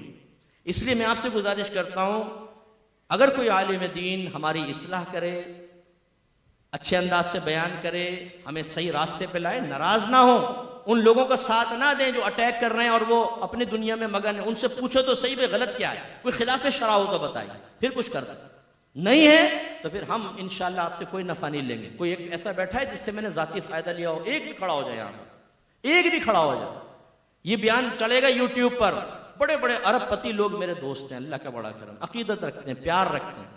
چیلنج ہے، ایک ویڈیو بنا کے ڈال دو، آپ سب کو کہتا ہوں، میرے جھوٹ کو عام کر دو کہ بھئی مفتی صاحب نے ہم سے اپنا ذاتی مسئلہ کہا تھا کہ مجھے یہ کر دو، یہ دے دو، اور مفتی صاحب پہ بیٹھ کے جھوٹ بول رہے ہیں، انشاءاللہ ہو ہی نہیں سکتا۔ کسی سے اپنا ذاتی مفاد نہیں لیا، صرف دینی مفاد کے لیے میں محبت رکھتا ہوں، اس خودداری کے ساتھ کام کرتا ہوں، اس اخلاص کے ساتھ کام کرتا ہوں۔ تو پھر میں ان کو راضی کرنے کے لیے ان کی تنقید سے خوفزدہ ہو کے حق بات کہنا تو نہیں چھوڑ سکتا۔ اور ایسے لوگ بہت کم دنیا میں پیدا ہوئے ہیں، یہ پیدا ہوتے نہیں، اللہ تعالیٰ پیدا کرتا ہے نا، اللہ ہی کھڑا کرتا ہے، اللہ استقامت دیتا ہے، ہمارا کوئی کمال نہیں ہے، اللہ کا ہے۔ پہچانیں، ایسے لوگوں کے قریب آئیں، آپ کچھ نہ کچھ حاصل کریں گے، ورنہ تباہ ہو جائیں گے۔ اللہ تعالیٰ عمل کی توفیق عطا فرمائے۔ وآخر دعوانا ان الحمدللہ رب العالمین۔ اچھا میں نکلوں گا کیونکہ مجھے بھی گھر بھی جانا ہے، پھر رات کو میرا لائیو پروگرام ہوتا ہے، تو آپ تشریف رکھیں، آگے جو پروگرام ہوگا آپ کو بتائیں گے۔ اگر آپ کھڑے ہو کے ہاتھ ملائیں گے تو بہت ٹائم لگ جائے گا، انشاءاللہ آپ تشریف رکھیے گا استقامت سے۔ جو باتیں میں نے عرض کی ذرا اس کو غور سے سمجھ لیں۔ بس چلیں ایک اعلان کو کر دیتا ہوں کتاب کا، قرب الہی میں نے کتاب لکھی ہے، کورسز آن لائن تو نہیں ہے شاید، یہ آن لائن بھی کر رہے ہیں، ویسے بھی شارٹ کورسز ہوتے ہیں ان کی اکیڈمی کے اندر، وہاں پہ آپ تشریف لیں اگر قریب یہ پڑتی ہے۔ ہماری سولجر بازار میں اکیڈمی الفرقان اسکالرز اکیڈمی، اس میں ماشاءاللہ کورسز ہوتے ہیں، فرض علوم کورس کریں، وراثت کورس کریں۔ ابھی میرے ایک شاگرد نے وراثت کورس کروایا، اتنا خوبصورت، اور تقریباً باہر کے لوگ اس میں شامل ہوئے، عوام الناس۔ اتنا زبردست کورس انہوں نے جو فیڈ بیک دیا، مجھ سے اب کوئی بھی وراثت کا مسئلہ ہم حل کر سکتے ہیں۔ اب فائدہ کیا ہو گیا، اتنے اچھے انداز سے پڑھایا کہ اگر امریکہ میں ایک آدمی بیٹھا ہے وہ پورے خاندان کے مسئلے آرام سے وہ حل کر سکتا ہے۔ اسی طرح فرض علوم کورس، خواتین آن لائن کورس، اتنی باہر کی بچیاں ہماری بچیوں سے پڑھ رہی ہیں جو ہماری ٹیچر تیار ہوئی ہیں، سینکڑوں کی تعداد میں۔ ہمارا مقصد ہے سنیت کو مضبوطی فراہم کرنا، اہل سنت مذہب حق ہے، اس کو تقویت دینا میری پرائرٹی میں شامل ہے۔ میں تو اپنے سنیوں سے کہتا ہوں جتنی آپ کی مسجد ہیں، ہر مسجد میں ایک مدرسہ ہونا چاہیے۔ خالی حفظ کا مدرسہ، ناظرہ کا مدرسہ کر رکھا ہے آپ نے، کیا فائدہ ہوا اس سے بتائے؟ سننے تو اس کو بند نہیں کریں، چلیں، لیکن ایک درس نظامیہ کی کلاس نہیں کر سکتے آپ درس قرآن سٹارٹ کریں، درس حدیث، لوگ قرآن کے قریب آئیں، حدیث کے قریب آئیں، درس فقہ رکھیں، نشستیں رکھیں۔ کل بھی میری ہے امیر حمزہ مسجد ہے، اس میں علمی مذاکرہ رکھا گیا ہے، شاید 11 سے اور 12:30 تک ہے، آنا چاہیں تو اس میں آئیے گا۔ ایسی چیزیں رکھیں، ہمارا سنی نوجوان شعوری بلوغت رکھے، اس کو علم حاصل ہونا چاہیے، تب آپ ایک مضبوط سنی تیار کریں گے۔ ورنہ ایسا سنی تیار ہوگا، آپ ہماری بات تو نہیں مان رہے، لیکن اللہ نہ کرے آپ کی نسل میں ایسے ہوں گے کہ یوٹیوب پہ بیٹھے کسی کا بیان سنا 2 منٹ میں ڈاما ڈول ہوگا۔ ایک دو نہیں، سینکڑوں لڑکے مجھے ایسے ملے۔ ابھی تو ایک ماں نے مجھے بتایا میرا بیٹا اسکالرشپ پہ باہر کے ملک میں گیا پڑھنے کے لیے، بائبل کہیں سے ہاتھ میں آ گئی، اس کا مطالعہ شروع کیا، اس کی تعلیمات نے ایسا اس کے دل پہ اثر کیا، وہ کرسچن ہو گیا، مرتد ہو گیا۔ ایسی ایک والدہ نے بتایا کہ میری بیٹی، ایک نے کہا میرا بیٹا ان لوگوں کے ساتھ مل گیا جو شیطان کی پوجا کرتے ہیں، ایک گروپ باہر بن گیا شیطان کی پوجا کرتے ہیں، اور پاکستان میں بھی وہ ہیں۔ آپ کو، ہم تو نیچے لیول پہ کام کر رہے ہوتے ہیں نا، سارے سب سنی نظر آتے ہیں یا سب سے ٹھیک نظر آتے ہیں، اوپر اپر لیول پر ایسے لوگ پیدا ہو گئے ہیں جو خدا کے وجود کے منکر ہیں، کمیونسٹ۔ ابھی میرے دوست جو ہیں پیر ثاقب شامی لنڈن والے جو ہیں، وہ ان کے سیمینار میں آئے تھے خدا کے وجود پر دلائل دینے کے لیے۔ ایک یہاں کا اسکالر رکھا تھا، وہاں کا، اس میں اکثر کون ہے؟ برگر فیملی کے بچے، ایلیٹ کلاس کے لوگ ہیں۔ اگلی نسلیں کس تباہی کی طرف جا رہی ہیں وہ ہمیں تو معلوم ہی نہیں۔ ہم نیچے لیول پہ کام کر رہے ہوتے ہیں، اپر لیول پہ کوئی کام کر رہا ہے، ہم اوپر کے لیول کی چیزوں کو دیکھ کر اس کے مطابق بیان کر رہے ہوتے ہیں، نیچے والے باتوں کا سمجھ نہیں پاتے، وہ ہم پہ تنقید شروع کر دیتے ہیں۔ اس لیے بھائی ذرا آپ بھی قریب آئیں، میں نوجوانوں سے گزارش کرتا ہوں آپ کورسز کریں۔ آپ عالم کیوں نہیں بنتے؟ آپ کیوں نہیں مفتی بنتے؟ سنڈے کلاس میں آئیں، میری ذرا ایک وزٹ کر کے دیکھیں۔